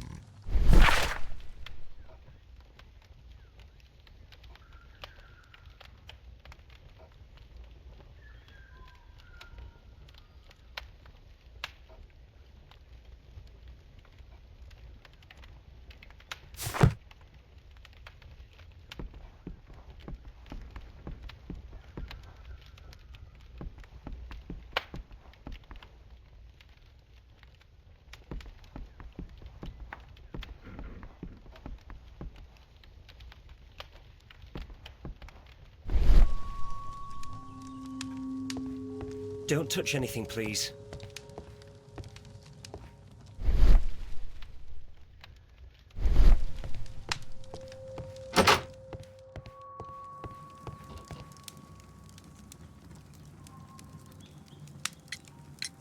According to this document, you have insurance for your prototype. Oh, thank God. Where did you find it? Near the telegraph station.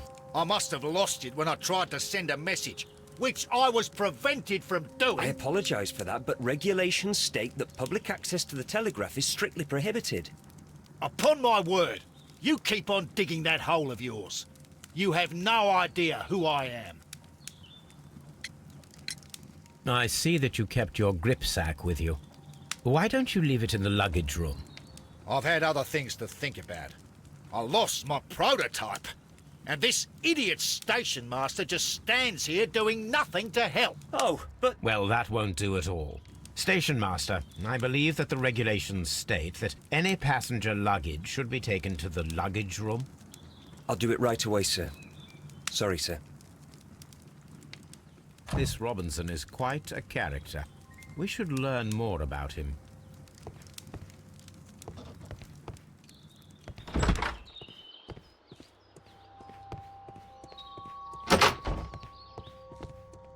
Railway post bags.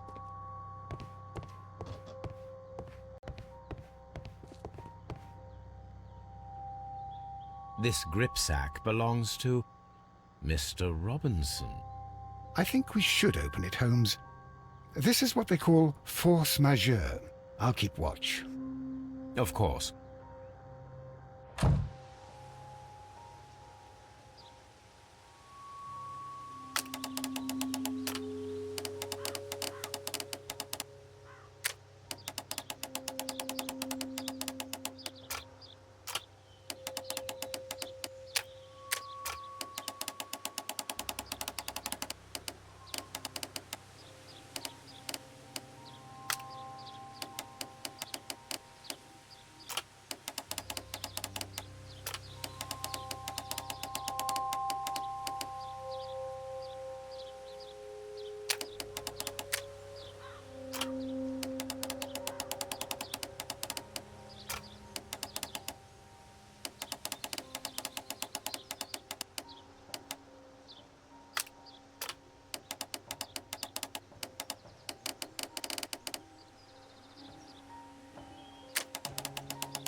Look, Watson, a bundle of contracts. Very suspicious. We should study them carefully.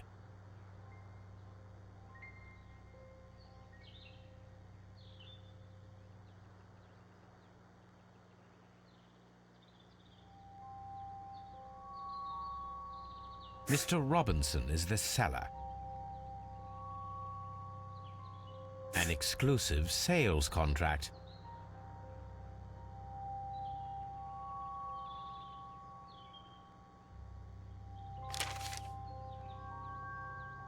Yet another exclusive sales contract. Mr. Robinson is the seller.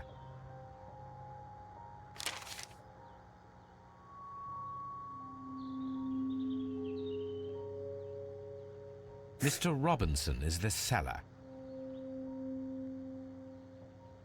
Yet another exclusive sales contract.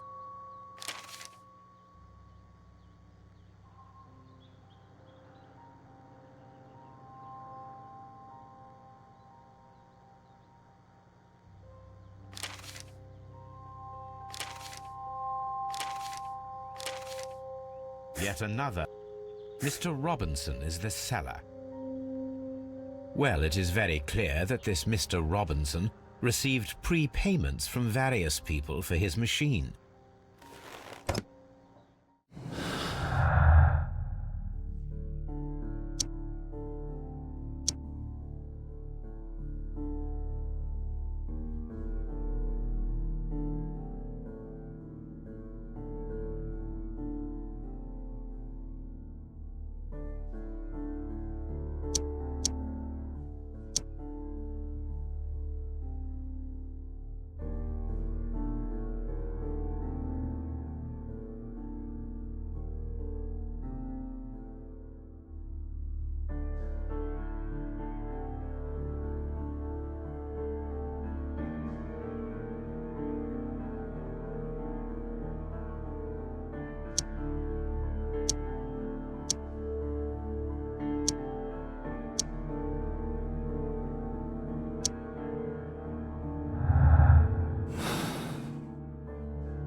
I will not move from here.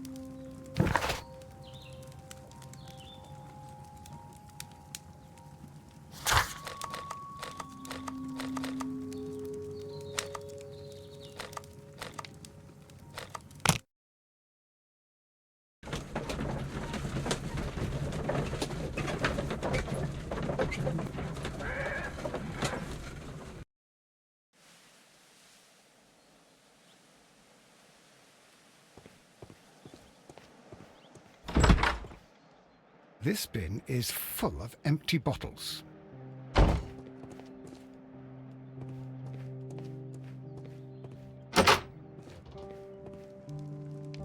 A telegraph. I had thought that all station masters knew the Morse code, but apparently not.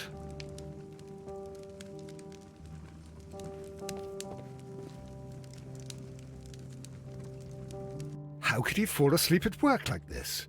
Excuse me, sir. Wake up. Ah, his breath. He must have swallowed half a distillery. And that explains the how. By his sleeping off the alcohol, you mean? Wake up, please, sir. What? The 18-hour 72 train has arrived? Good day to you. We are investigating the disappearance of last night's train, and we should like to ask you a few questions.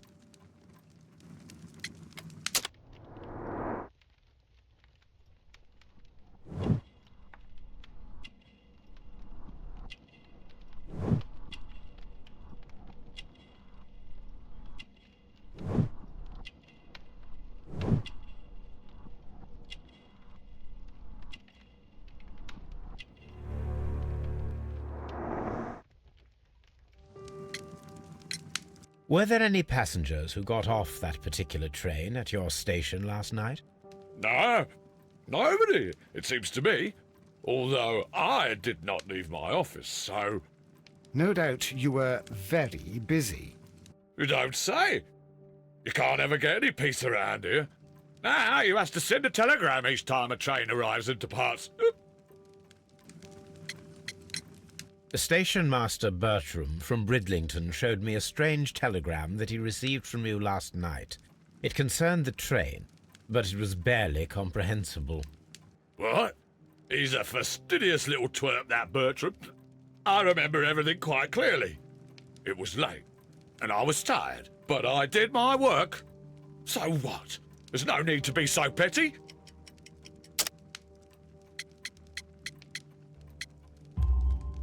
You were not tired, you were inebriated. Tell me the truth now, or I shall not hesitate to document your state in my report. My friend means that you will end up by being sacked from your position. All right. So I was drunk. I don't remember all of yesterday, to be truthful to you. Please don't go harsh on me. Holmes, this man has consumed a considerable amount of alcohol. He's not entirely helpless yet, but... It will not be long before he is. Obviously, his testimony cannot be trusted.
A handcar wheelbase.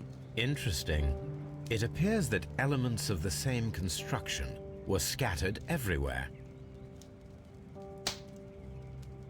Watson, please tell me, do you believe in magic? Of course not, Holmes. Then you are of the opinion that a train cannot simply disappear. Well, we both know that that is obvious. Why are you asking such peculiar questions? A little patience, Watson. You will understand my point quite soon. So, are you quite certain that you saw the train at Evesham Station? Yes, of course. We saw it coming. The headlights, and heard the whistle. But that is it. We didn't see the train itself. But... Oh, Holmes, I'm a little confused.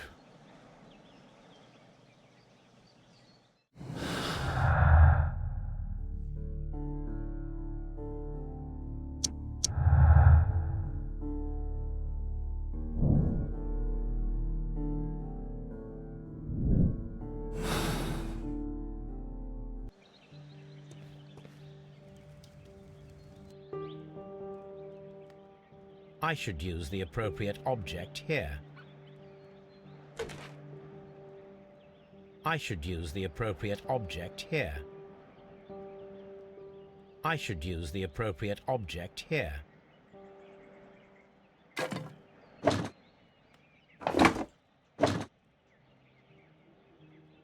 I should use the appropriate object.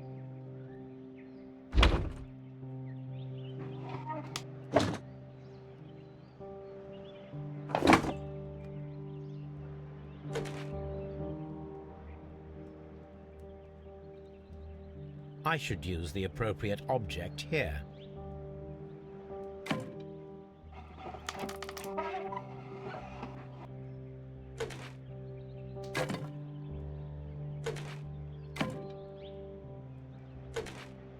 I should use the appropriate object.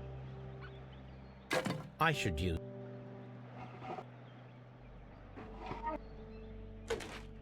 I should use the appropriate object here. I should use the.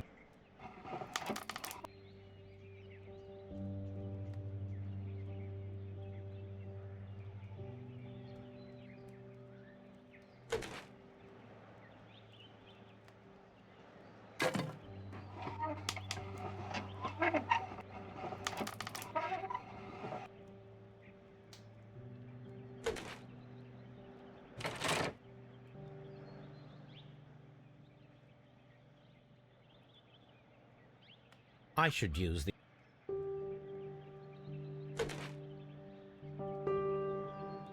I should use. I should.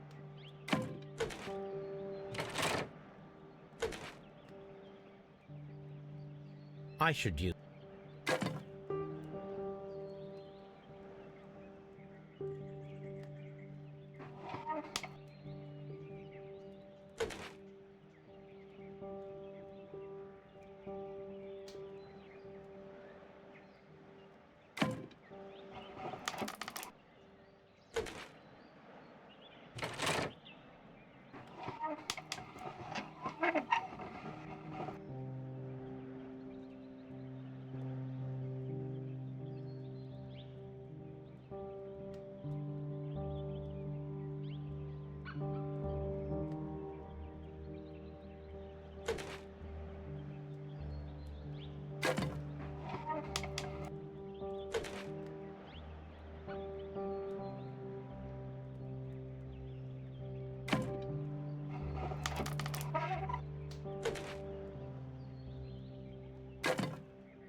I should use the appropriate object.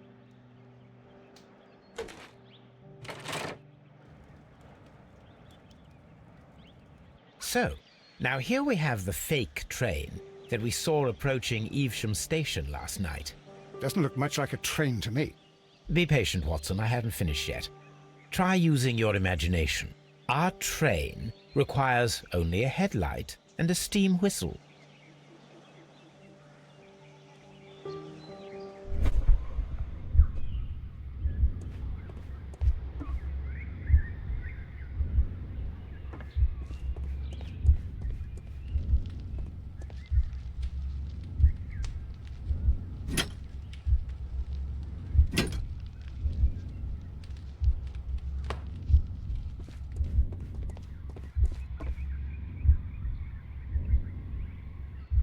I need something long for the headlight to be attached.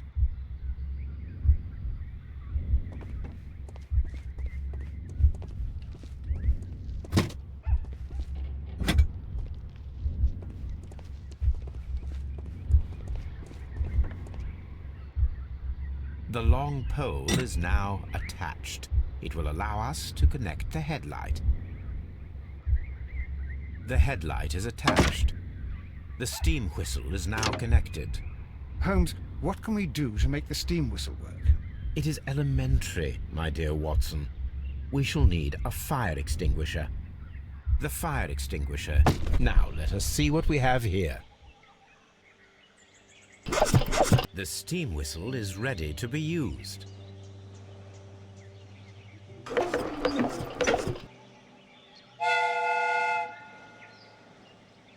Watson, I do believe that we have created an exact replica of the train that vanished in front of us last night.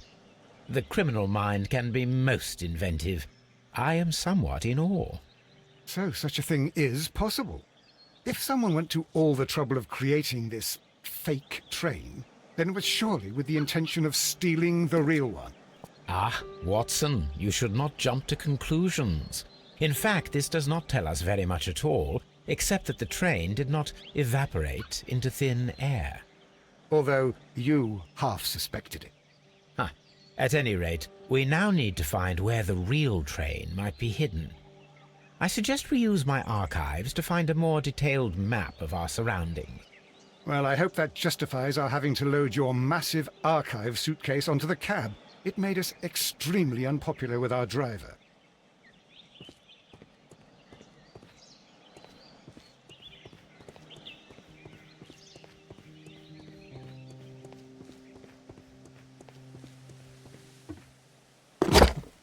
Now we have two maps.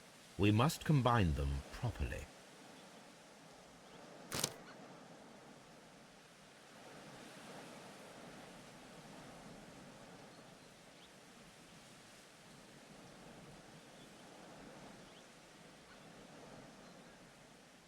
Here it is.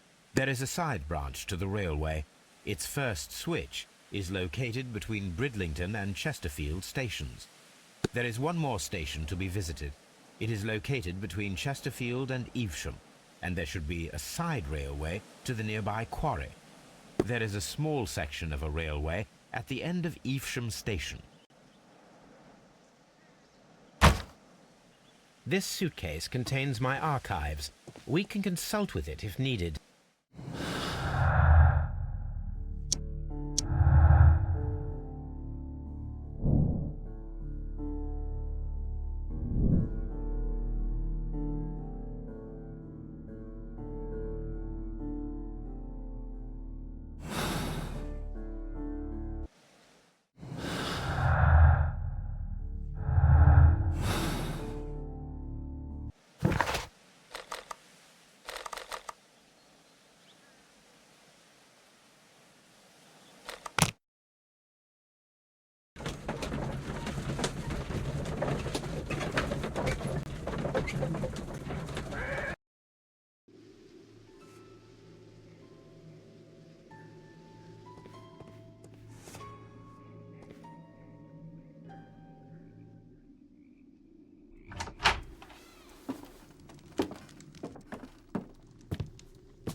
A funny character.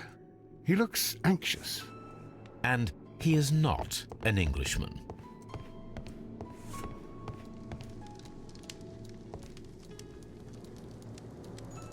Newspaper articles on horse racing. Hurdle, steeplechase and flat racing. He is a true enthusiast, Holmes.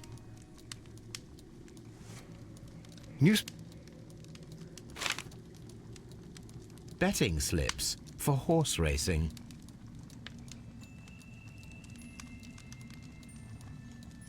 The sums are quite impressive. It can be an expensive vice. This man had probably used all his savings.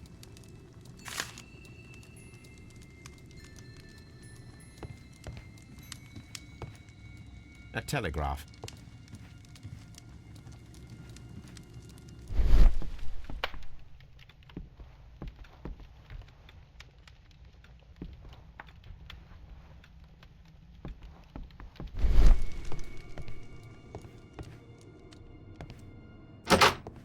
Holmes, look. There's a flooded area over here. I believe that the flooded area might be worth checking.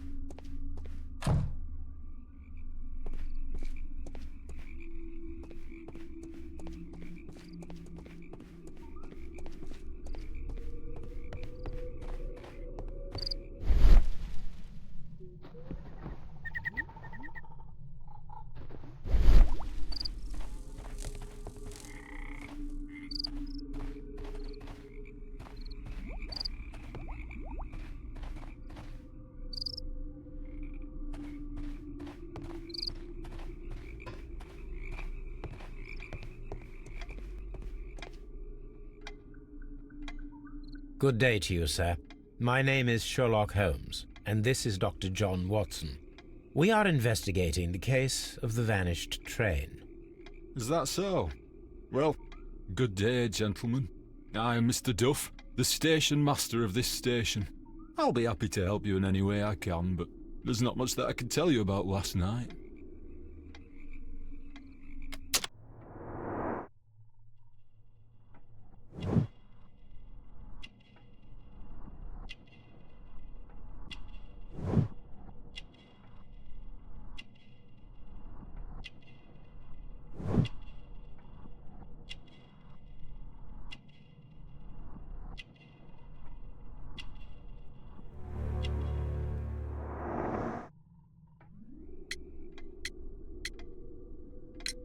I observe that you are a gambling man, Mr. Duff. You had hoped that your relocation to this small town might have helped ease your addiction, but it was not to be. I beg your pardon? Addiction to what?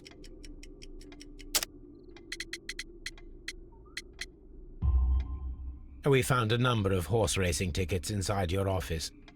Well, well, we all have our weaknesses. An expensive obsession, surely, for a station master. It is none of your business. I occasionally attend the races with my colleagues. And anyway, that's my private life. It appears that you may be at risk of some flooding along the line here. You mean that the whole bloody lake is at our feet? Quite so. But it is strange, because according to my map, there should be a quarry here, and behind that, the lake. How should I know? I only arrived here a few months ago. And where did you work before that? I was working in Nottingham, but I asked for a quieter place, so they transferred me here. Life is cheaper. I can't really complain. Did any passengers leave or board the train last night? No. I saw no one as usual. I reported the train's passage by telegraph. Just the same as all the other nights. Goodbye, sir. It is obvious that we cannot inspect the quarry. Instead, we can check the beach area around the flooded lake.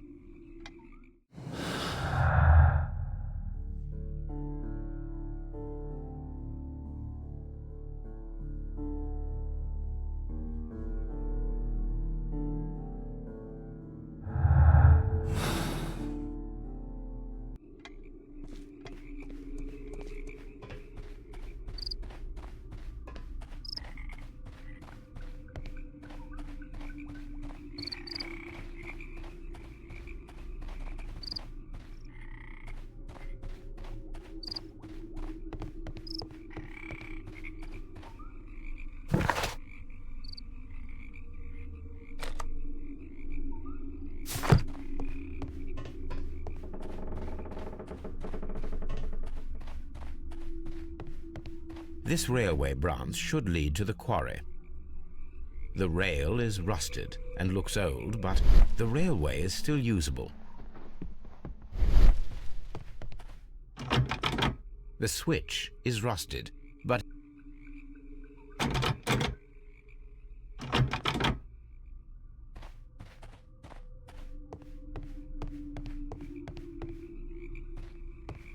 the rail is rusted and looks old, but the railway is still usable.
This postbag belongs to the station master.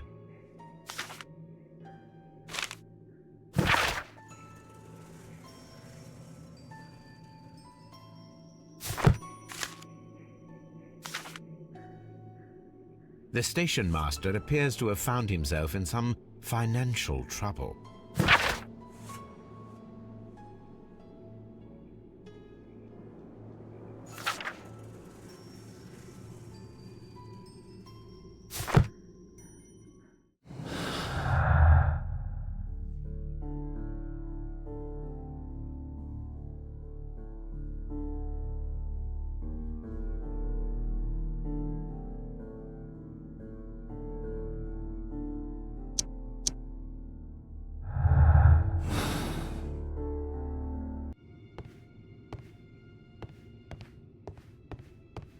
Railway post bags.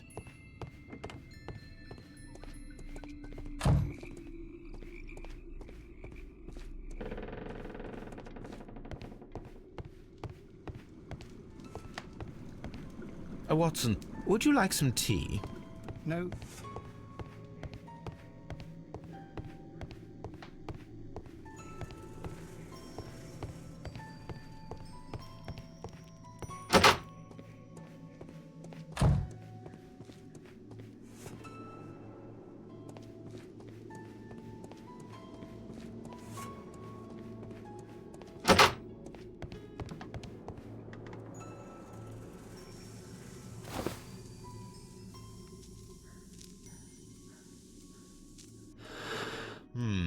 This scent is familiar to me, but in order to recognize it, I must combine my associations into one picture.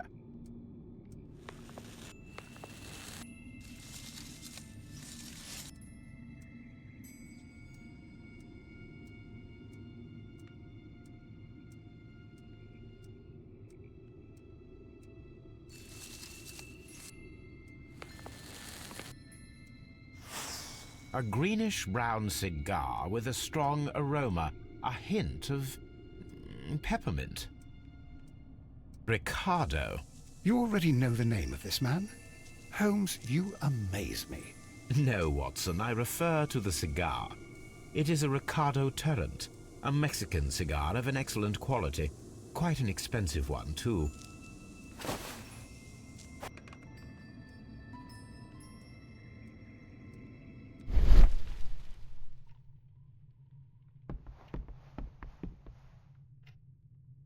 This ashtray is full of ash and cigar stubs.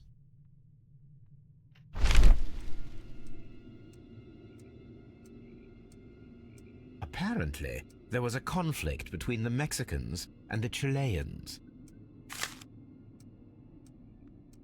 A greenish-brown cigar with a strong aroma, a hint of peppermint. These ashes and cigar stubs are similar to the one that we found on the floor. Some of the stubs were recently smoked. There are others that appear fairly old.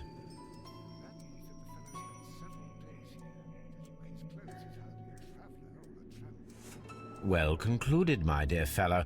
A man who smoked the Ricardo brand of Mexican cigar spent several long days at Doncaster Station.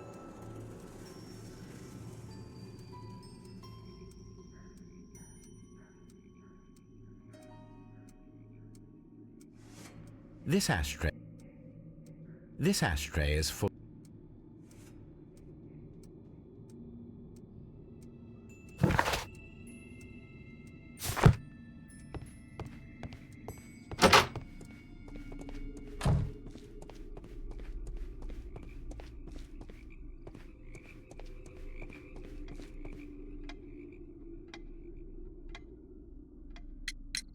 There was a gentleman of Mexican origin, I believe, in the waiting room. Did you notice him? What? A Mexican? Here in the back of beyond? Are you quite sure about that? Goodbye, sir.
The switch is rusted, but it still works.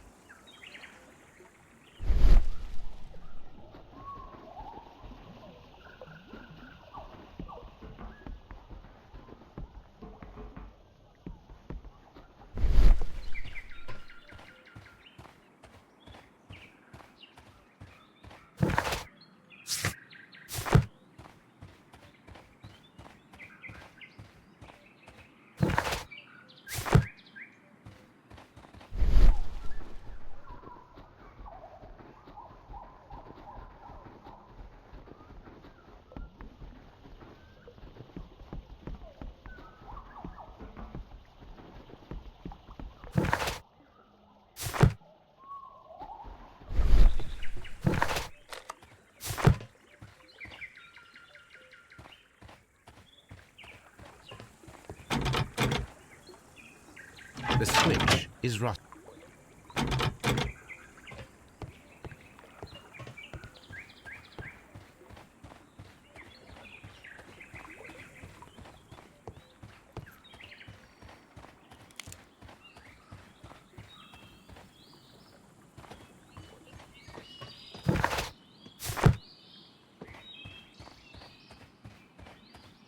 This road should go in the same direction as the railway.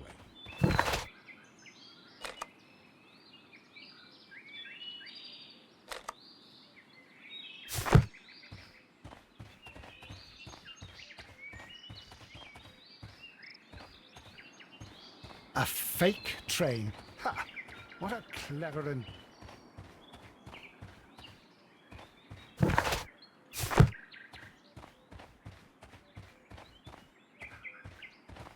Mines. This is interesting.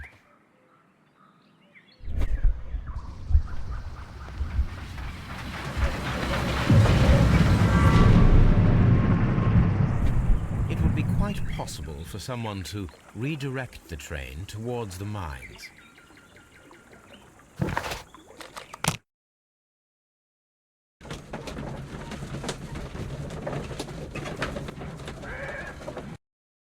Here are the mines, Holmes. They appear to be abandoned.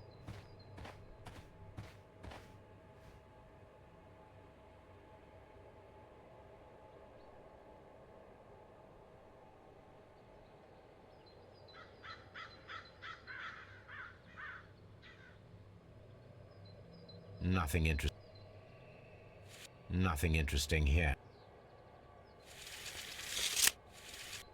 The distance between the tracks is about 4 feet 8 inches. A lightly loaded vehicle came this way. There is a wooden beam lying on the rails. A small vehicle with wooden beams went down this way.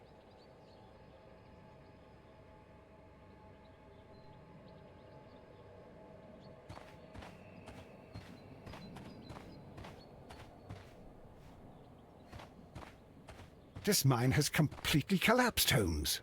It is curious, but to be truthful, I am not entirely surprised. It's difficult to follow you, Holmes.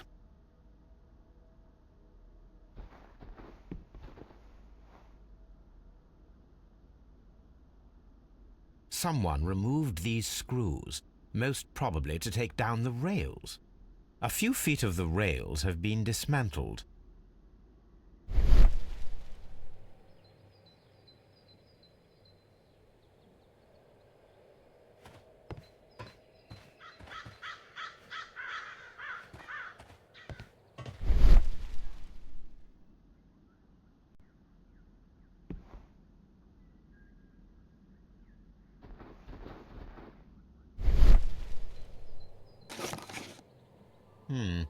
This is an unusual kind of paper, stiff and dry.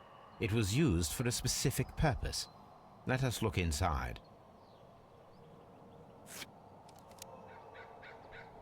Sawdust. I am almost certain it is a... Watson, could you assist, please? Do you have your pistol? Good. Fire at this package.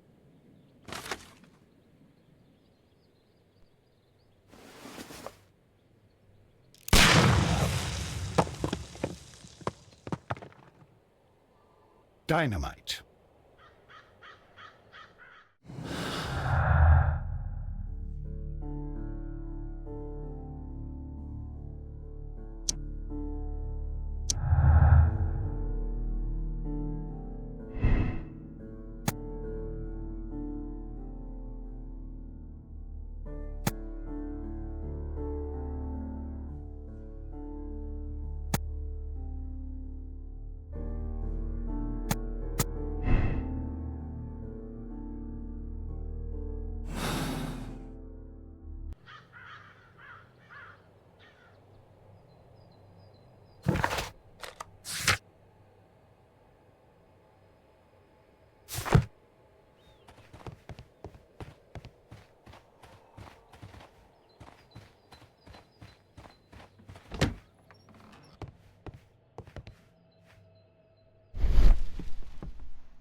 This box must be the safe. Let's open it.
The Mexican company Caracal and the Chilean Barcazas both want to buy the mines.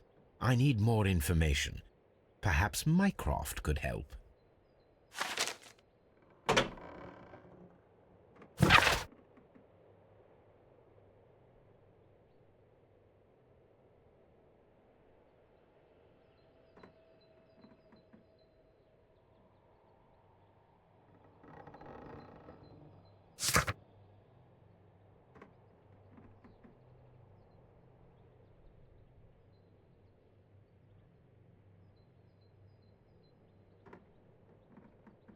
Watson, it seems that both South American companies were involved in the purchase of the mine.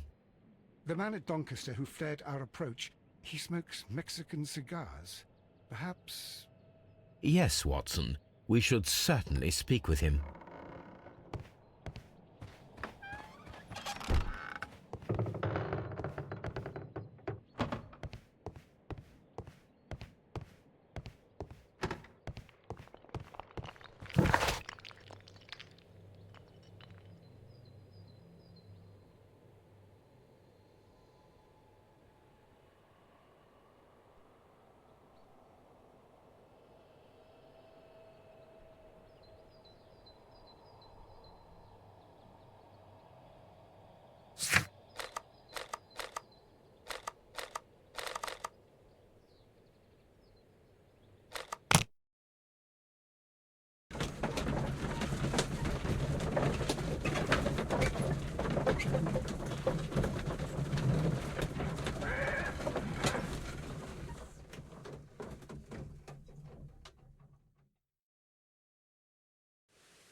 There was a building here not so long ago.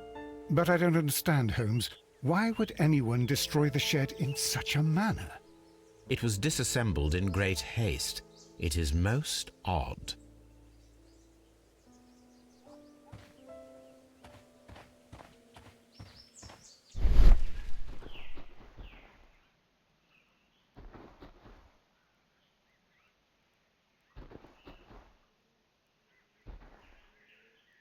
Traces. Let's take a closer look.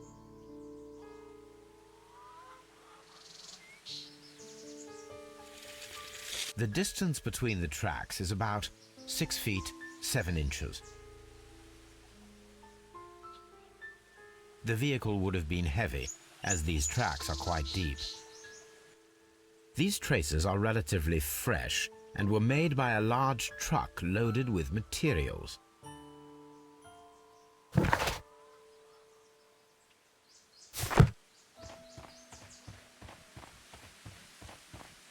This road should lead to the town of Evesham.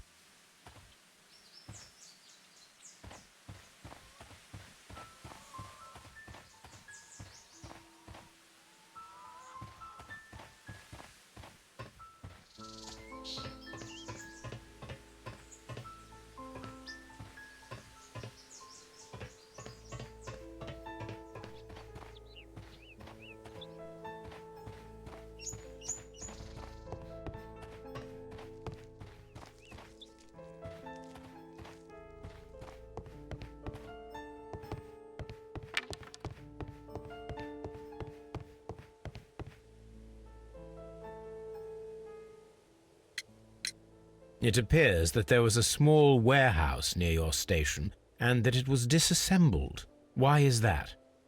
It was burgled overnight about 2 weeks ago. The police have already started their investigation, but I doubt that they'll find anything. What was inside the warehouse? Nothing of value.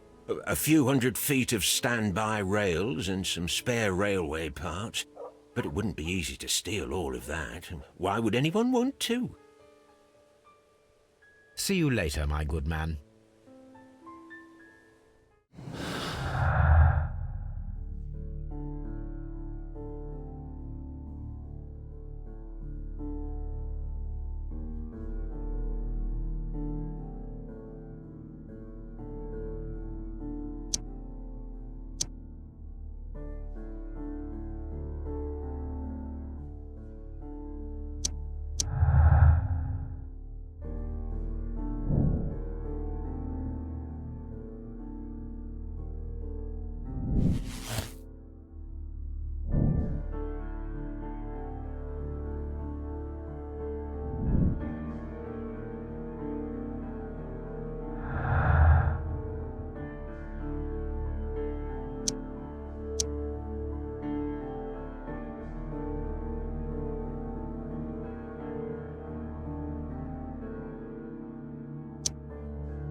What should we do next, Holmes?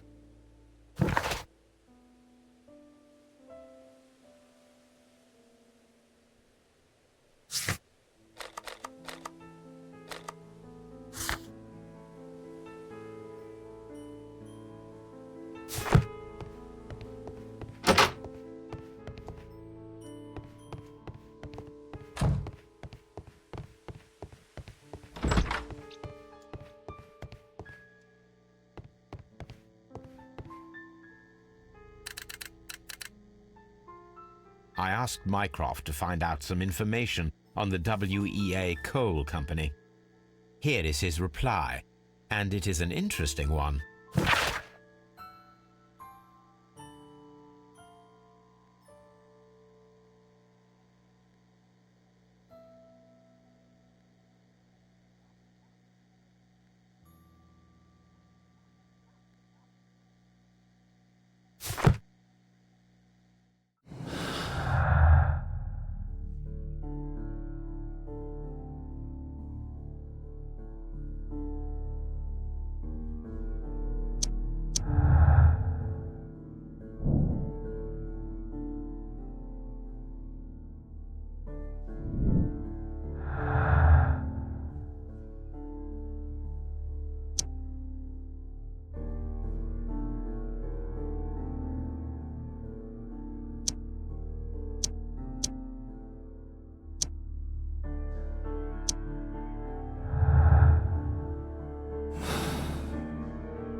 Mines.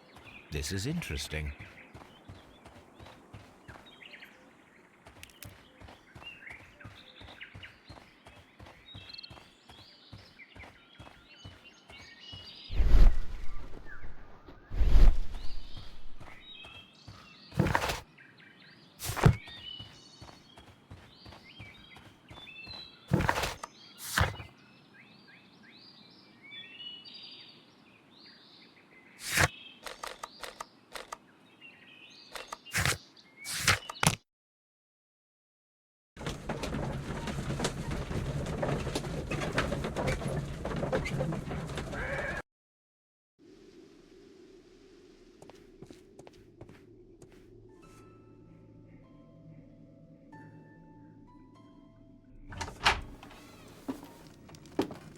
Please, sir, we would ask you not to leave. We have some questions.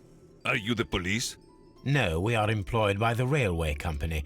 We are collecting witness statements about the train that disappeared last night. Lo siento, I'm in a hurry. Really? It seemed that you were waiting here for someone. Could you tell us if you were at the station last night? No, I just arrived from South America. A formidable journey, no doubt. Which country are you from? De Chile.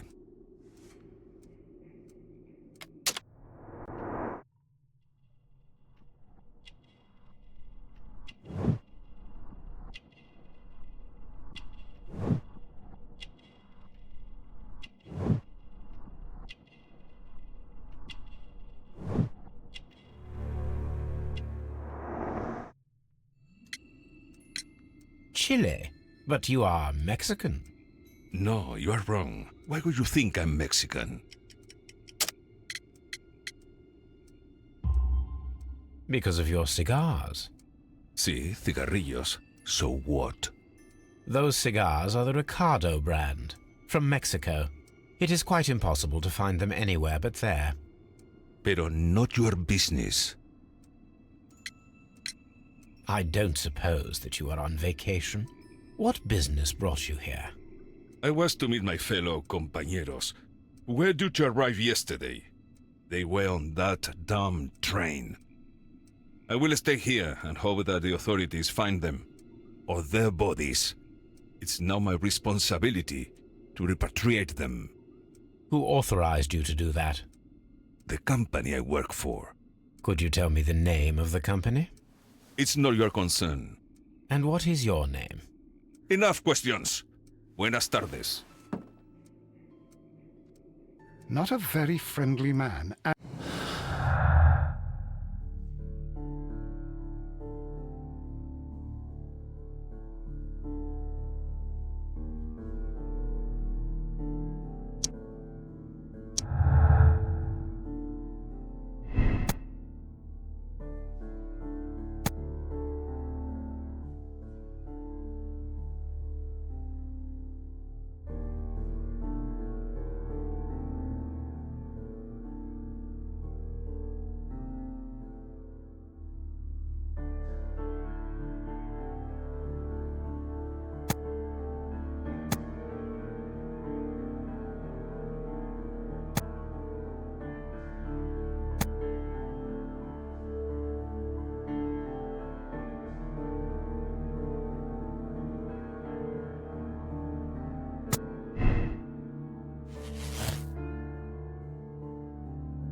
Then the case is solved, Holmes. What do you intend to do? Well, I shall require assistance for the arrests. There were accomplices.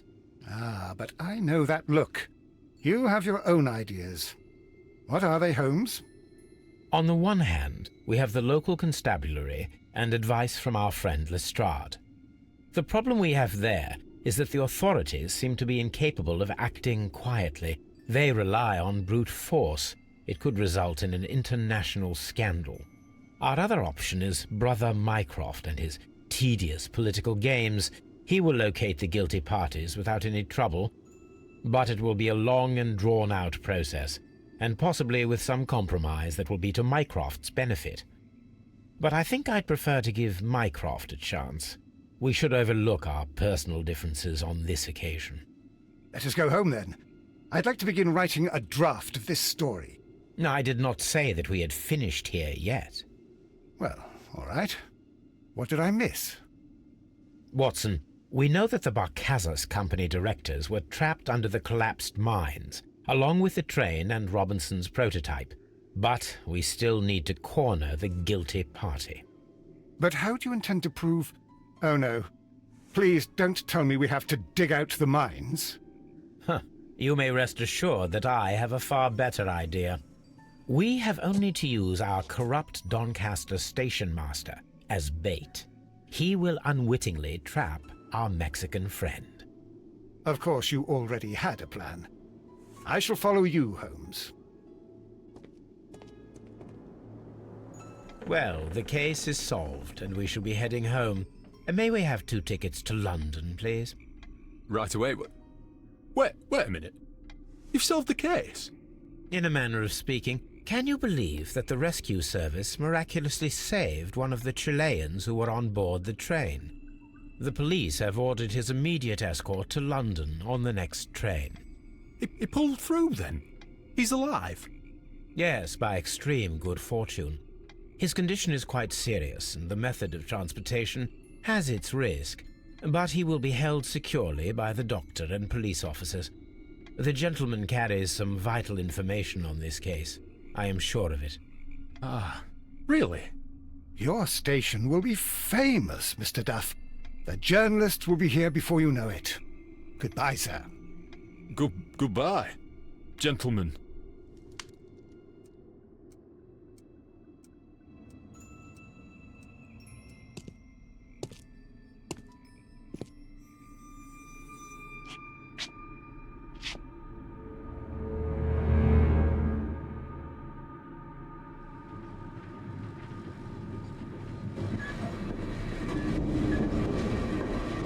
Gentlemen, you are under arrest. Caramba! You traitor! You double-crossed me!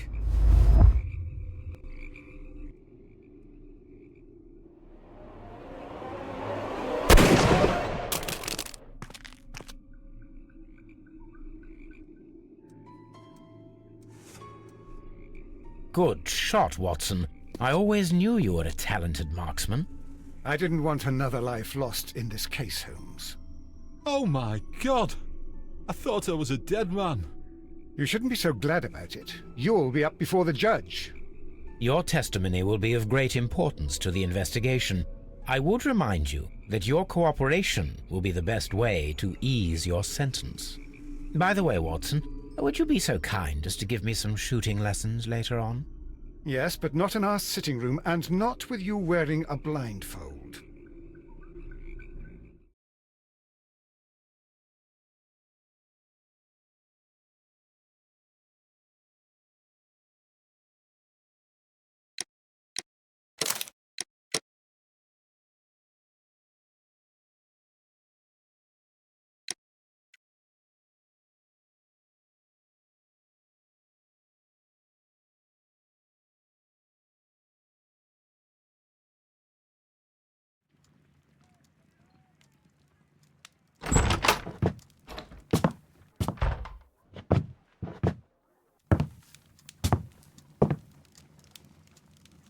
Holmes, what happened?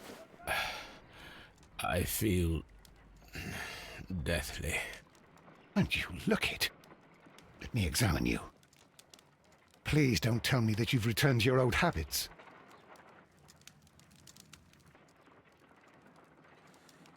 The pupil is dilated.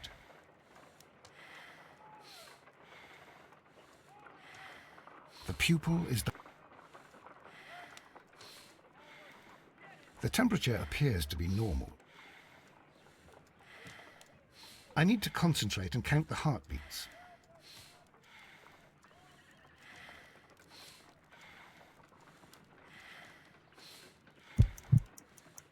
I need to concentrate and count the heartbeats.